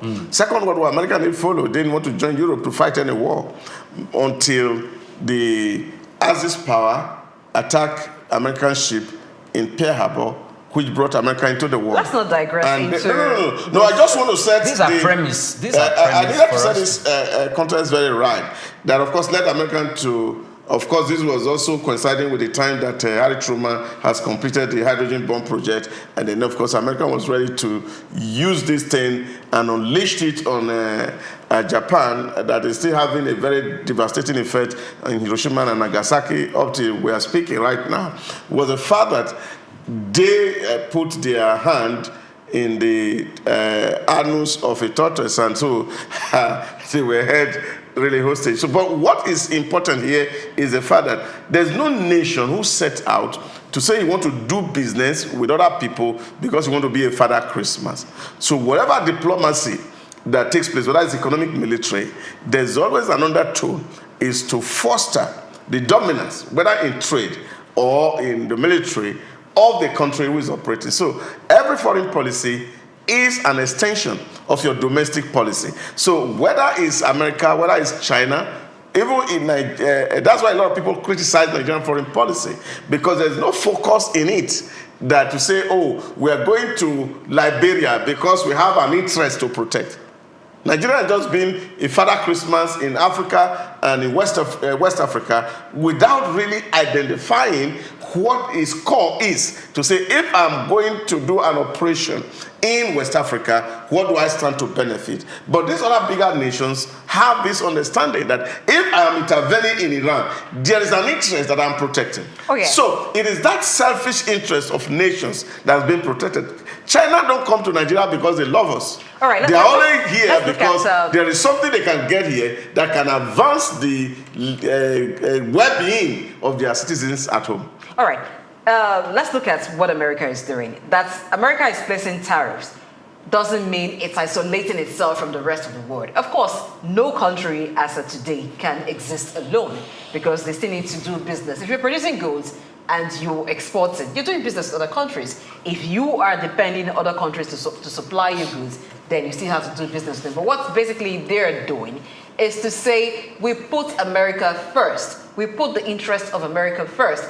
If your input, if your business, what you're bringing into our country will hurt domestic companies, then we're going to place tariff that makes it expensive for our citizens to buy your goods. So they have no option than to turn to goods produced by Americans, except then it's about luxury or goods that only maybe China and other countries are producing. But there was something that you talked about, which is Nigeria doing its best to ensure that if these countries are unable to manage their relations, Nigeria does not become collateral damage. We do not suffer for it. Now that takes us to what President Tinubu has said at the Abu Dhabi Sustainability Week. So he said that Africa has the resources for its development.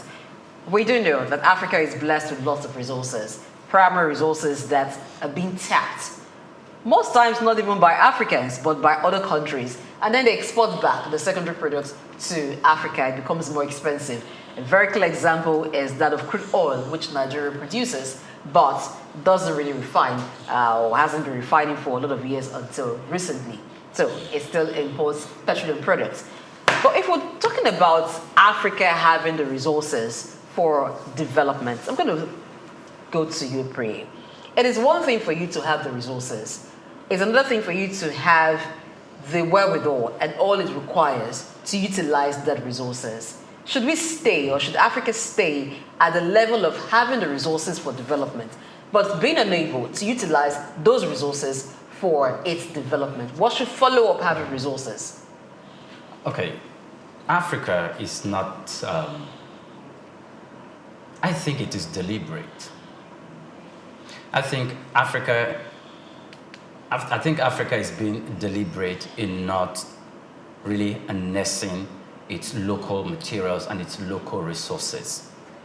If you look at Niger Republic, Burkina Faso, who recently rebelled against the democratically elected government of the state in order to take over the reins of power, and you have gold, lithium, and other raw materials, in their domain that's, been ferried to Europe to produce power and to produce other things that will suit the economy of Europe. Immediately after the coup, we were told that the price of gold soared in the international market because it was being sold cheaply to Europe, to America, to France, to the UK. But immediately after the coup, where the military took over power and they were in charge of the economy, the price rose up. Whilst we're looking at the way they came to power might be faulted by many, including myself, Africa, Nigerians, we are not really looking at what we could do. Like, they look at the gold sector. Are we mining gold? Yes, we do mine, but who are those mining gold in Nigeria? Are they local companies or are they foreign companies? Do we have regulations in place to make sure that we build those factories in place here in Nigeria to transform that gold to local? So I'm going to read out to us the theme for the Abu Dhabi Sustainability Week, which is still ongoing. It started on the 12th of January. It will run through to 18th of January. So the theme is the Nexus of Next, Supercharging Sustainable Progress. So this edition will convene global leaders, and it will foster interconnected solutions, unlock new opportunities. It's about having the opportunities and knowing how to use the opportunities. We've often seen that Africa is treated as the bride, but that's only when they've some developed countries have observed that perhaps there is something they need in Africa. And it seemed like when they come in, they want to tap some of these materials. We're just so excited that we do not look at what opportunity it presents for us, how we can tap into this opportunity first. Let it be about Africa making the gains and harnessing what this opportunity means for us. If lithium or some other minerals have been found in certain parts of Africa, are we making arrangements? Are we ensuring that for companies or for countries that are coming to tap into some of these minerals, they have the factories, they have the industries that utilize these materials here that will benefit first, not them taking away primary products away from Africa? At what point can we move away from being the ones who lay the eggs, but yes, we're still looking for egg at the end of the day at the markets? Yeah, I think it's important, and one of the things that actually, as a person, will have expected our president to be doing is to see how to rally his brother president in Africa, and to see how we can sit down and say to ourselves, we have come of age, and there's so much that nature has afforded us. We must put our head to work and see that we transform the continent of Africa. But it was nice that he had this conversation with Paul Kagame, the new Gaddafi of Africa. because at the moment it's actually Paul Kagame that is pushing the African agenda, which of course is important. And I think that this is something that the president should spearhead, that African nations should come together and trade more with themselves than they trade with West and Asia. In that light, we will be able to actually be where we should be. But more fundamentally, we have spoken too much about the potential of Africa. Yes, there's so much potential in Africa. We have a solid mineral that we don't know how to mine. We have petrol, crude that we don't know how to drill. And these so touted potentials have to really be translated into reality. And the best way to be able to achieve this is to see how can African nations, beyond investing just in schools that does only testing at examination, to transiting to schools that really raise genius that can translate ideas into products, is where Africa finds itself at a crossroad. Because whether I like it or not, we talk about a lot about technological invention. All the inventions are still coming outside the shore of Africa. We have not put a tab on what African invention is going to look like. And that is because we have not invested so well in our educational system, such a way that Africans go to school and they're not just passing their test, but are able to actually translate what is read in school into inventions, into innovations and creativity. And I think that's where Africa really is lacking. And so we cannot continue to celebrate potentials. Oh, we are rich in resource, but they are underground. But we have to make them into products that we can sell into other climes. And I don't think that people in other climes are better than us, but the fact that they have set up a system that helps to drive development. You go to MIT, people are sitting down there all night and day doing research. And recently, I think it was China that said, oh, they want to rival MIT in terms of producing research information that can transform society. And I think that's what we need to also do. It's not just enough to rehearse theories to students in the classroom, and then at the end of the semester, you give them an exam. If they can memorize, they pass. And then after that, they have forgotten what the course is all about. So we must invest in deliberate acquisition of learning and knowledge that can transform the potentials of Africa into the things that will work.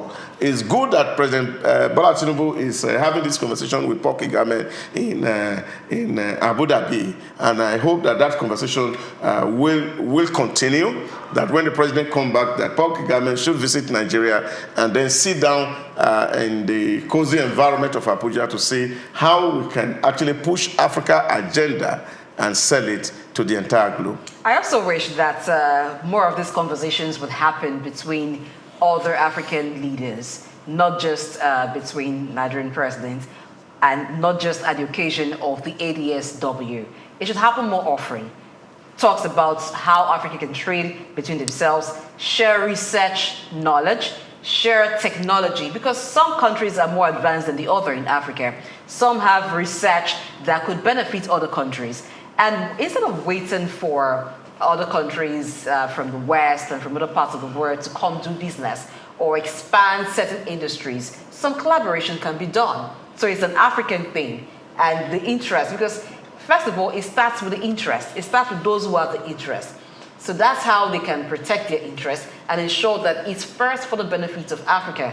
Otherwise, it may just be some other people exploiting Africans. So this conversation but listen, happens more and more. And even where there is... What escaped my mind was the nexus of Nest. Yes. You see, in terms of the conversation about sustainability, which of course is a conversation that Africa really need also to have, is to see that when we're looking at sustainability from the three pillars of the planet, the people, and profit, Africa must understand that they have a core responsibility to protect its citizens against the abuse of those who come in here to mine our resource.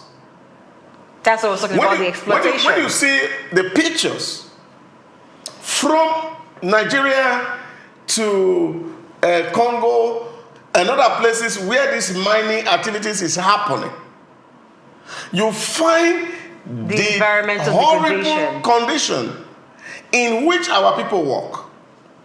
Not just our people. We also see child labor happening.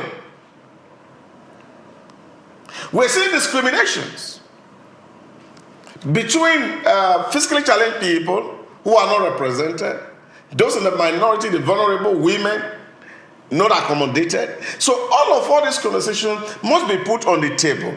Because when you are talking about sustainability, you must understand that, yes, in terms of people, there's dimensions to it. Okay. Now, in terms of the planet, there's also what Africa is losing to the mining activities that is happening. Because our farmlands are taking over, and then, of course, we cannot produce fruit. And are we getting enough profit from the mining activities that are happening? How are we going to price ourselves rightly so that at the end of the day we can actually become the soul or the bride of the world, as they say? Like you rightly mentioned, the planet, the people, and profit. So let's look at the planet. China has been seen as the manufacturing hub for the world. And they didn't do that on renewable energy. They did that by developing their power industry, generating over tens of thousands, if not hundreds of thousands of megawatts. Egypt has more than 30,000 megawatts. South Africa, more than 40,000 megawatts. Some other African countries too. And this is industrialization.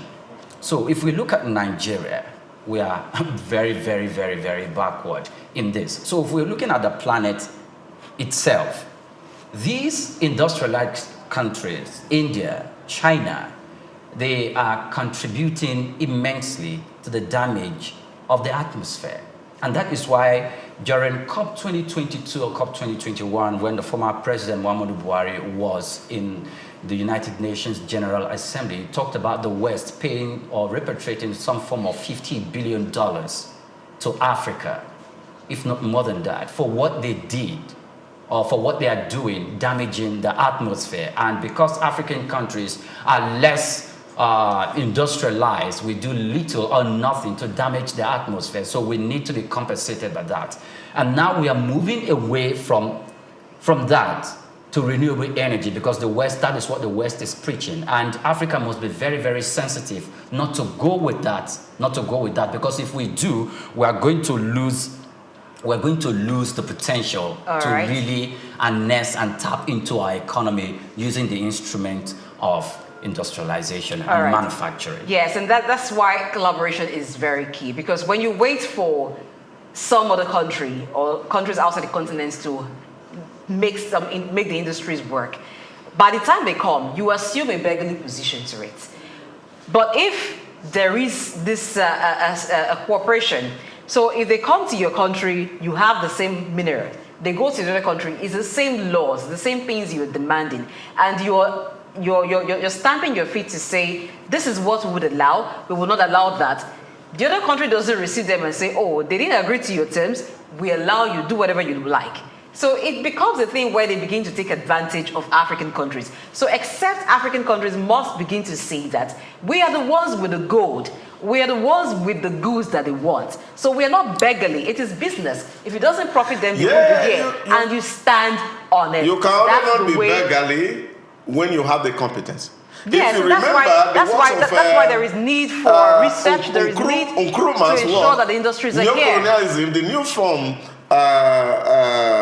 the new form of colonialism We're in out of Africa. Time. I wish we had more time. He actually had argued but we need to that they hold the yam and the knife is in their hand, and they can only give to you the size which they feel that you. We are the ones that make them have the yam and the knife. We can also begin to create our own knife by doing what is necessary. It is high time we create our own knife to ensure that we control the resources, we use them for our development, and it will not just be us saying, yes, we have the resources, but actually they translate to development. It's a wrap on Policy Discuss. We'll take a break. When we return, Evelyn Oyole will be bringing us post and perspective. Let's hear what has been said on social media.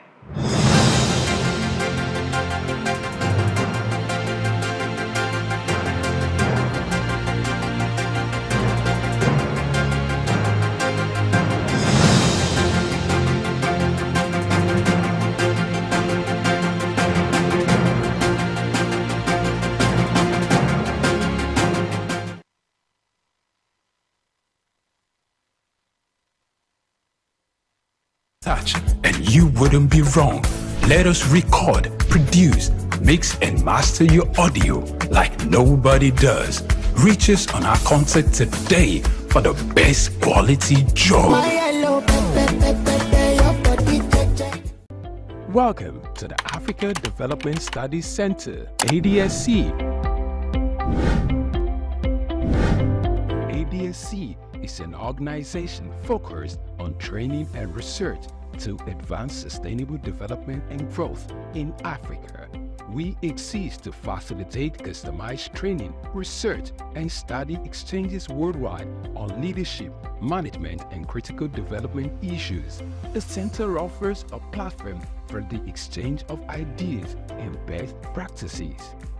Our comprehensive services encompass research, consultancy, capacity building, training, and education programs, as well as publishing and disseminating development-related knowledge. Our faculty consists of experts and researchers with extensive experience in policy formulation, implementation techniques, and monitoring and evaluation.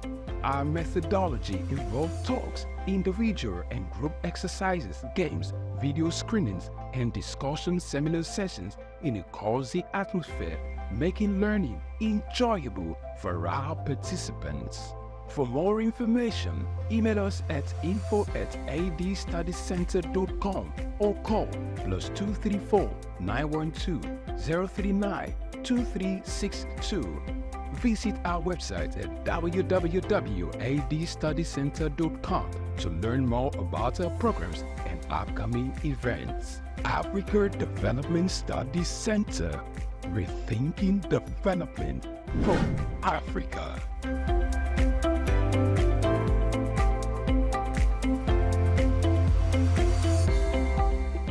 Hey guys, my name is Anna Maria Orlu. I am Miss Nigeria United Nations.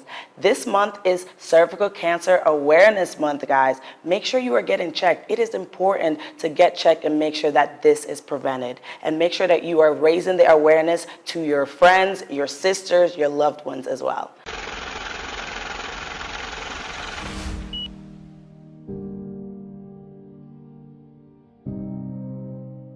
Wale Soyinka. Born Akiwande Oluwole Babatunde Soyinka on July 13, 1934, in Abeokuta, Ogun State, southwest Nigeria, stands as one of Africa's most celebrated literary figures and a global icon of resistance against oppression. His life and works reflect an unwavering commitment to justice, culture, and the transformative power of arts. Soyinka was born into a Yoruba family in colonial Nigeria, an environment that exposed him to both traditional African culture and Western education. His father, Samuel Ayodele Soyinka, was a school headmaster, while his mother, Grace Eniola Soyinka, was a devoted Anglican. This blend of indigenous and colonial influences deeply shaped Soyinka's world. Soyinka attended Government College Ibadan and later proceeded to the University College Ibadan, where he studied English and literature. Soyinka completed his education at the University of Leeds in England, earning a degree in English and later a doctorate degree. In the late 1950s, Soyinka began working as a dramaturgist at the Royal Court Theatre in London. However, his passion for storytelling and cultural preservation drew him back to Nigeria, where he founded two theatre groups known as the 1960 Masque and the Orisun Theatre Company. Soyinka's works, often a fusion of Western dramatic techniques and African themes, address universal issues of justice, freedom, and human dignity. His early play, titled A Dance of the Forest, which was introduced in 1960, written to celebrate Nigeria's independence, critically examined the nation's socio-political trajectory, setting the tone for his career as both artist and activist. Soyinka's activism became more visible during Nigeria's post-independence years. In 1967, during the Nigerian Civil War, he called for a ceasefire between federal forces and Biafran separatists. This led to his arrest by the military government, and he spent 22 months in prison, where he wrote a short drama titled The Man Died, Prison Notes, a harrowing account of his imprisonment and a profound critique of authoritarianism. Soyinka has authored more than 20 works, including plays, novels, poetry, and essays. In 1986, Soyinka became the first African to win the Nobel Prize of Literature, an achievement that brought global recognition to African literature. Soyinka remained an outspoken critic of oppressive regimes, often at great personal risk. His activism extended beyond Nigeria, addressing global issues of injustice and human rights. During periods of military rule in Nigeria, he went into exile, continuing to write and speak against tyranny. Today, Soyinka is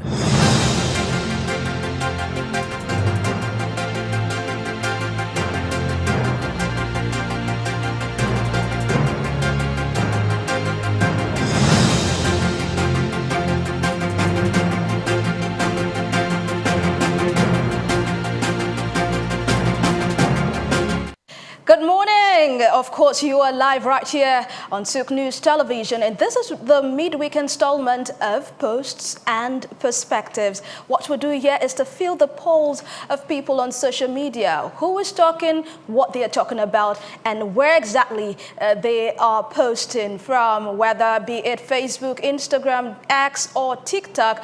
I, Evelyn Ohiole, I am always there to take it out. And of course, you know that I will be engaging two handsome men this morning. Handsome Oyempriye is here. How are you doing today? Hello, Evelyn. I'm fine. And of course, the ever good-looking Dr. Idaho Salsamanze, the great. I must say, you are always looking dapper. What's the secret? Evelyn, thank you for the flattering. It's not, no, I'm not flattering you, but I really need to know your secret. Just, you know, what they say, cut soap for me now. I wish there was a soap to be cut. After the show, right? All right, let's move on with the show. My first story this morning is on the statement made by President Bola Ahmed Tinubu, the numero uno of the Federal Republic of Nigeria, Babag Balagba himself. And some other people call him Ajala, and that's because, you know, of the different travelings it does from time to time. And this particular statement he made from Abu Dhabi, it's on the eve of the Abu Dhabi Sustainability Week, where he had a conversation with Rwanda President Paul Kagame, and he says that Africa has what it takes to develop itself. It says we have resources, the people, the capacity, and we must look inward to improve intra-African trade and collaboration. It says the time for Africa is now. Let's take look at some perspectives on social media. This one is from Brown Sugar, and Brown Sugar says, but you have borrowed trillions of dollars from non-African countries.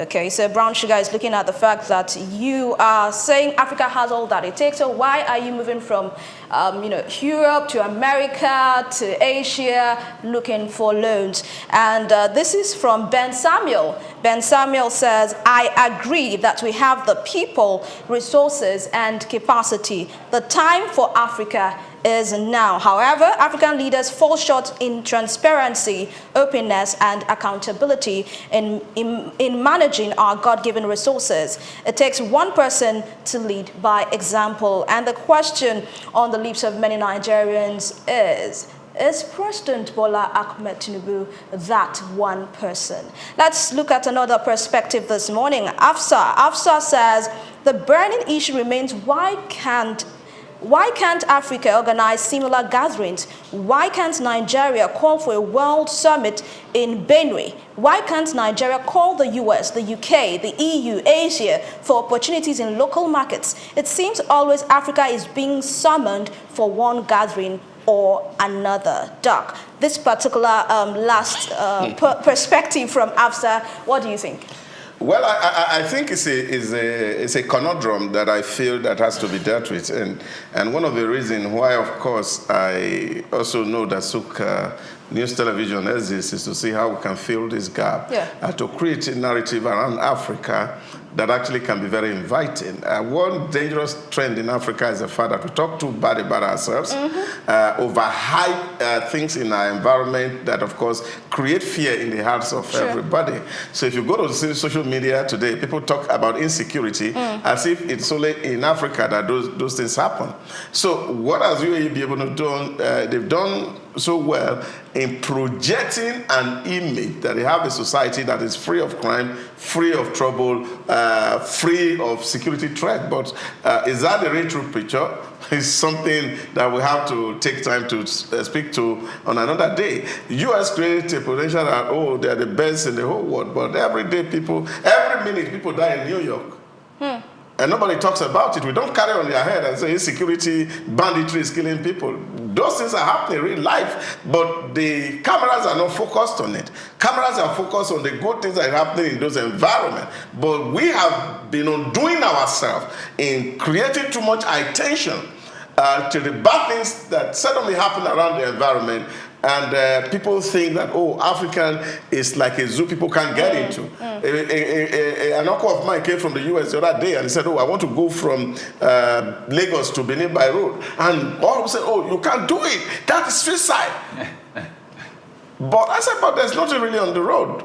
Yeah. And he said, I believe you, you are a man of God, I will go by road. He came back to tell me, I said, I didn't see anything on the road. I said, you will not see anything on the road. The truth of the matter is that we overhype our negatives. The negatives. As against our positive. Yeah. So that's why it's difficult for people to attract people to come. Right. And people are always worried about the things that we do here. Thank you so much, Doctor. Now, if we want a responsible leadership, we as followers also must be responsible in creating positive, statements out there about our own country, Nigeria. If we do not promote it, nobody will promote it for us. So let's keep hearing good Nigeria. Yes. God bless Nigeria. God bless Nigeria. Let's move on to the next story this morning. And it's on the rebasing of the Nigeria's GDP. Reactions have been trailing it, and I'm going to be reading some of the reactions this morning. This is from Paul Alaje, PhD, who says, finally, we are making progress. We are prepared for CPI debasement,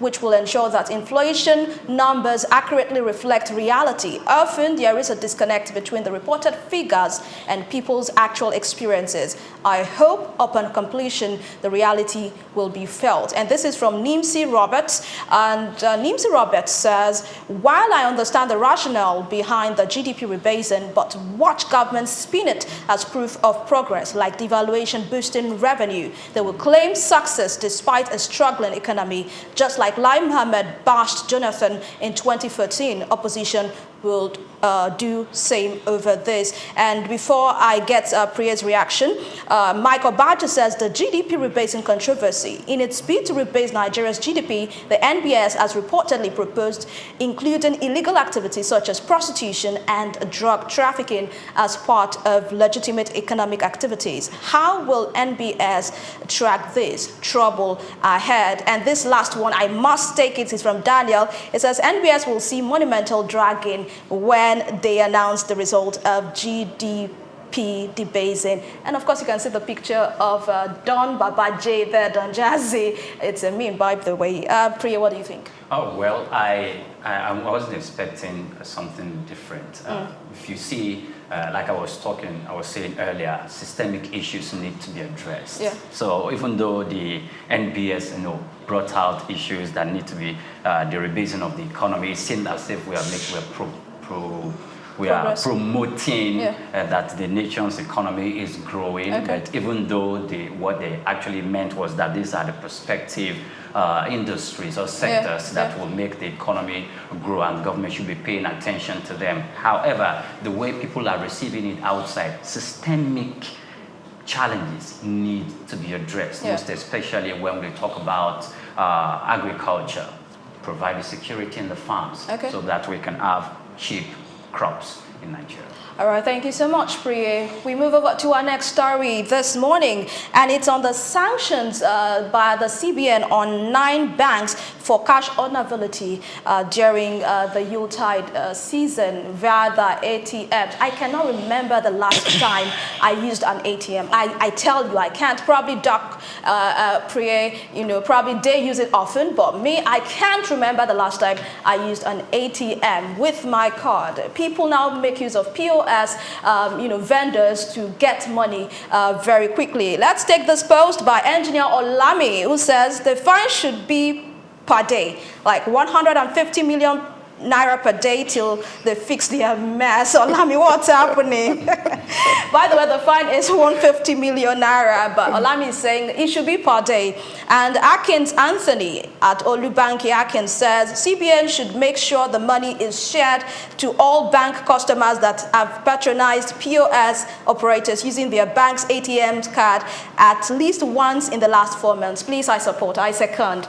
Probably when they collect the 150 million naira, they share it to all the customers. Who knows, probably I can get some 50,000 naira for myself as compensation. Daddy Triplet, that the triplet says, I hope we will not be receiving 50 naira 30 kobo debit alerts unnecessarily without making any transaction. Nothing must happen to my 800 naira. Okay. And Fatih says new charges for customers now would be 50 naira charges for failure to withdraw 5 times a week, 30 naira for ATM twice a week, 40 naira for not having ATM card, and 50 naira charges for using POS and not ATM machine. I mean, Nigerians are prepared for the worst at this time, and this actually speaks to the fact that bank ATMs no longer have cash in them, and people now, move over to the POS vendors. And some people think that most of these banks are the ones that own, or bank managers or officials of the banks are the ones that own this POS outlets, Doctor.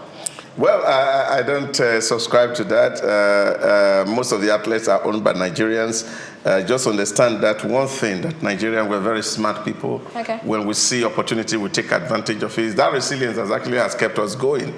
Because if you were to put your analysis or calculation around what's the show I'm doing, Nigerian, we would not be able to say, but Nigerians find a way around to create economy around everything that happens. So I think what government really needs to do is to allow these things to grow side by side, because whether we like it or not, the POS has become an industry, and I think what CBN is doing to register those POS wherever they are is important, because they also have created a unique way of getting and buying currency from people who receive them daily. They go to fuel stations to get currency, they go to motor parks to get currencies, and these people don't want to go stay in the queue and waiting for people to deposit their money. But you don't think that having this POS vendors litter everywhere would actually make the ATMs go into extinction, because we do not have cash in those ATMs? Well, really, the whole idea is actually for banks to actually be where they are. I don't know if you've been to Europe or been to America. It's, hardly we see ATM outside or even see bank operations. People do transactions and they move on. So the POS can actually live side by side. But I think what will be a disservice to the people is a situation where the bankers collude with these people, that the money that are meant for the machine are given out for pecuniary purposes to these POS operators.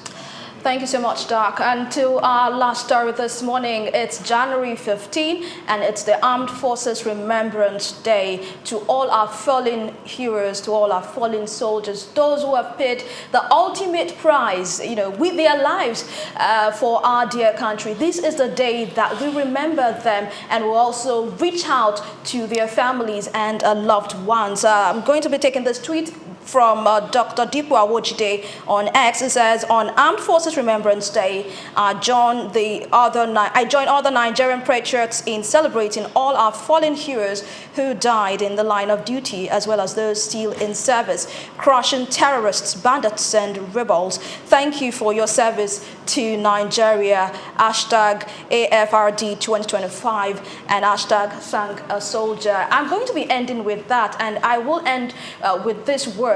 Try as much as possible to reach out to any soldier or any family of a soldier who has died. Whatever it is, it might be in kind, it might be in money, cash gift, whatever. Try to reach out to them and let them know that they are loved. My name is Evelyn Ohiole, and this particular edition of Posts and Perspectives is dedicated to all our fallen heroes. We remember you today, and we love you. Bye.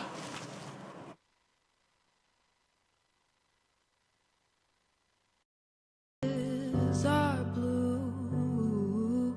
If it isn't me and you, I gotta see this thing through. And I'll spend my lifetime sending papers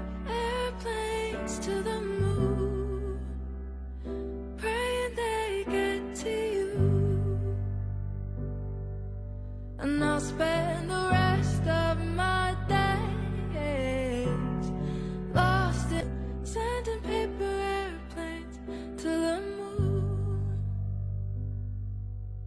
Love so divine, all our memories intertwined. I found the truth in your honey eyes.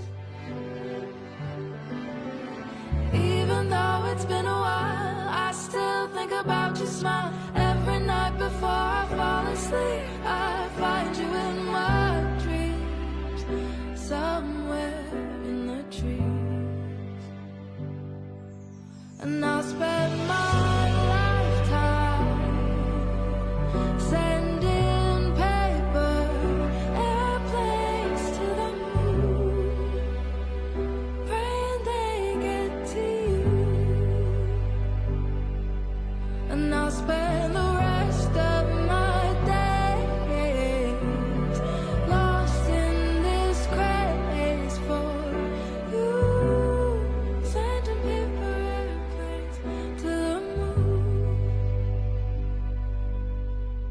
And if the world stops spinning, even then I'll be singing of you, of you. And when my heart stops beating, even then I'll be dreaming of you, of you. And if the birds stop singing and the rain stops falling and the sun won't shine on you, even then I won't be through with loving you.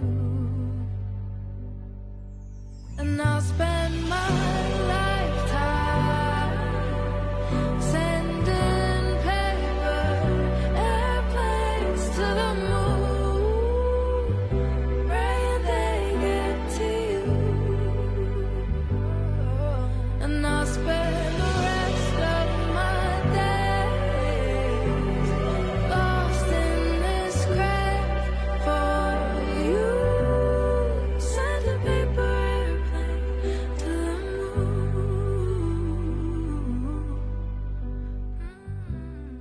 sending paper airplanes to the moon, sending paper airplanes to the moon.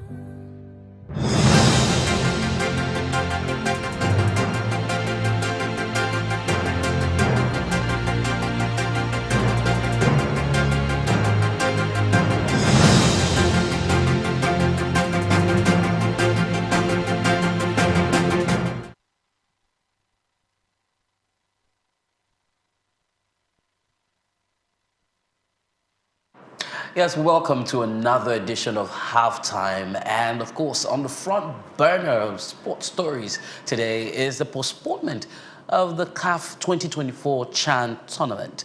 And this is coming amid significant progress that has been made across the 3 host countries with ongoing construction and upgrades to the stadiums, training fields, hotels, hospitals, and other essential facilities. CAF's technical and infrastructure experts have gone on to determine that additional time is somewhat needed to meet these rigorous standards that will be required for a championship of this magnitude. The draw for the tournament will take place in Nairobi today at 8 p.m. Nairobi time, with the exact date for the tournament's commencement in August 2025 to be announced by the Confederation of African Football at a later date. Meanwhile, the technical director of the Nigerian Football Federation, Coach Augustine Egwavom, has visited the Super Eagles B camp, and this is alongside the new head coach, Eric Chile, and his agent, Dibe Abraham Brahima. The group traveled from Abuja down to Lagos and then to the Remo Star Sports Institute in Ogun State.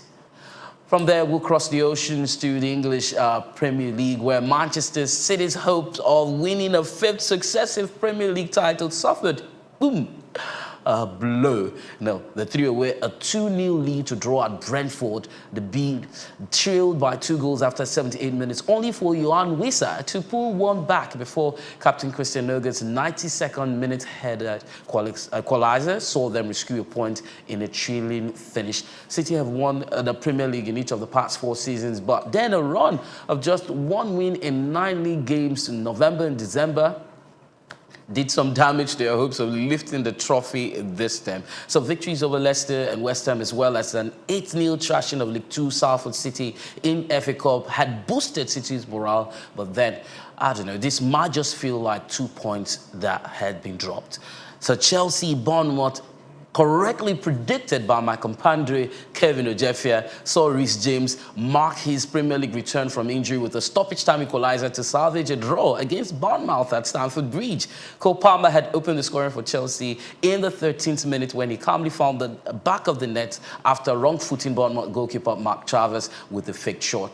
We saw Liverpool and Nottingham Forest also playing at 1-1 draw. Another correct score prediction to Kelvin Ojefia. I mean, I have to say kudos to him for correctly predicting on Inside Sports. Meanwhile, you can join us for Inside Sports today at 4 p.m. You might just be lucky to get the correct scores of games that will be predicted. From there, 2 transfer stories making the round. Aston Villa have announced the signing of forward Daniel Malin from Borussia Dortmund.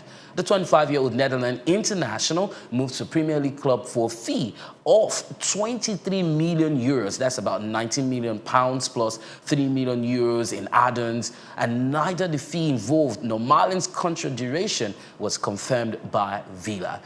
Former Arsenal youth player, he scored 13 goals for Dortmund in the Bundesliga last season and then went on to help the German team reach the Champions League final. Kudos. Chelsea will want a £65 million fee for striker Christopher Nkunku, who is 27. And this is coming amid interest from Bayern Munich, with the France international reportedly unhappy at the bridge. What do you say, London Bridge has fallen. Arsenal are in advanced talks to sign Real Sociedad and Spain midfielder Martin Zubimendi, who is 25. It's coming in a sweet £51 million summer deal. Marcus Rashford would prefer a move to Barcelona ahead of other options this month if the forward would leave Manchester United. And that's a big if I might say. Argentine forward Lionel Messi, who is approaching 40 quickly, could rejoin Barcelona on a loan during the Major League Soccer off-season once he signs a new contract with Inter Miami. Liverpool have rejected a £70 million bid for Saudi Arabian club Al Hilal's Uruguayan striker Darwin Núñez. So if we talk about Lionel Messi, it's good to talk about Cristiano Ronaldo in the same breath. Otherwise, I mean, you might just be dragged. So Cristiano Ronaldo is reportedly on the verge of signing a new contract with Saudi Pro League club Al Nassr, which would be worth over £167.9 million. Charters going on is that the contract extension would solidify Cristiano Ronaldo's position as the highest paid footballer in the world. That's a world record about to be broken. I mean, it's based on exigencies and certain complexities. But this new agreement will see him earn approximately £3.19 million per week. Do you want to break that down in Naira? From there to basketball, Los Angeles Lakers and Los Angeles Clippers are back on the court, and that's after the devastating fire which hit the most populous city in California, Los Angeles. Some players said they found it tough as they returned to NBA action, with wildfires in the city still ongoing. 2 Laker games and 1 Clipper match was initially postponed, but yesterday's contest went ahead, and both teams dedicated the night to the community and emergency services. Sadly, Lakers lost 126-102 to San Antonio Spurs. That's Antonio Spurs. The Clippers beat Miami Heat 109-98 points. We saw fire crews in some pictures and videos making the rounds, still battling 2 large blazes with fears of new outbreaks as a result of forecasted high winds. We'll be wrapping up things here with a bit of tennis. Elena Rybakina needed just 53 minutes to reach the Australian Open second round with a dominant win over Australian teenager Emerson Jones. The Kazakh, runner-up in Melbourne in 2023, served 11 aces and hit 26 winners in a 6-1, 6-1 win. We saw elsewhere Italian footsie Jasmine Paolini, who reached the French Open and Wimbledon finals in 2025, begin her bid for maiden Grand Slam title win in a 6-love, 6-4 victory over Wei Sijia. American 8th seed Emma Navarro, a winner of the WTA's Most Improved Player of the Year award last year, had to come from a set down to beat compatriot Peyton Stern 6-7, 7-6, 7-5, 7-5. Russian seed Daria Kastatkina booked her second-round spot with a 6-1, 6-3 victory, and that's over Bulgarian Victoria Tomova on the John Cain Arena, while Tunisia's former world number 2, Ernst Jabeur, eased past Ukrainian Alina Kalnina in a 6-3, 6-3 win. That's all I've got for you today on Halftime. Many thanks for watching. My name is Temple Bar, and back to the crew on the front burner. Many thanks, TC Blair, for bringing us up to speed on sports. Yes, it's time for us to call it a wrap on the show today. We thank you so much for being a part of it by sharing your perspective on the issues discussed today. And we thank you also for watching. I am Blessing AJ, and from Priye. Yes, I'm Oyim Priye from mine. All right. Dr. Dawson, someone say. We'll be here again tomorrow to light up the bonanza. Don't miss it. All right. Don't worry about the match. We have it. Just watch. So see you tomorrow.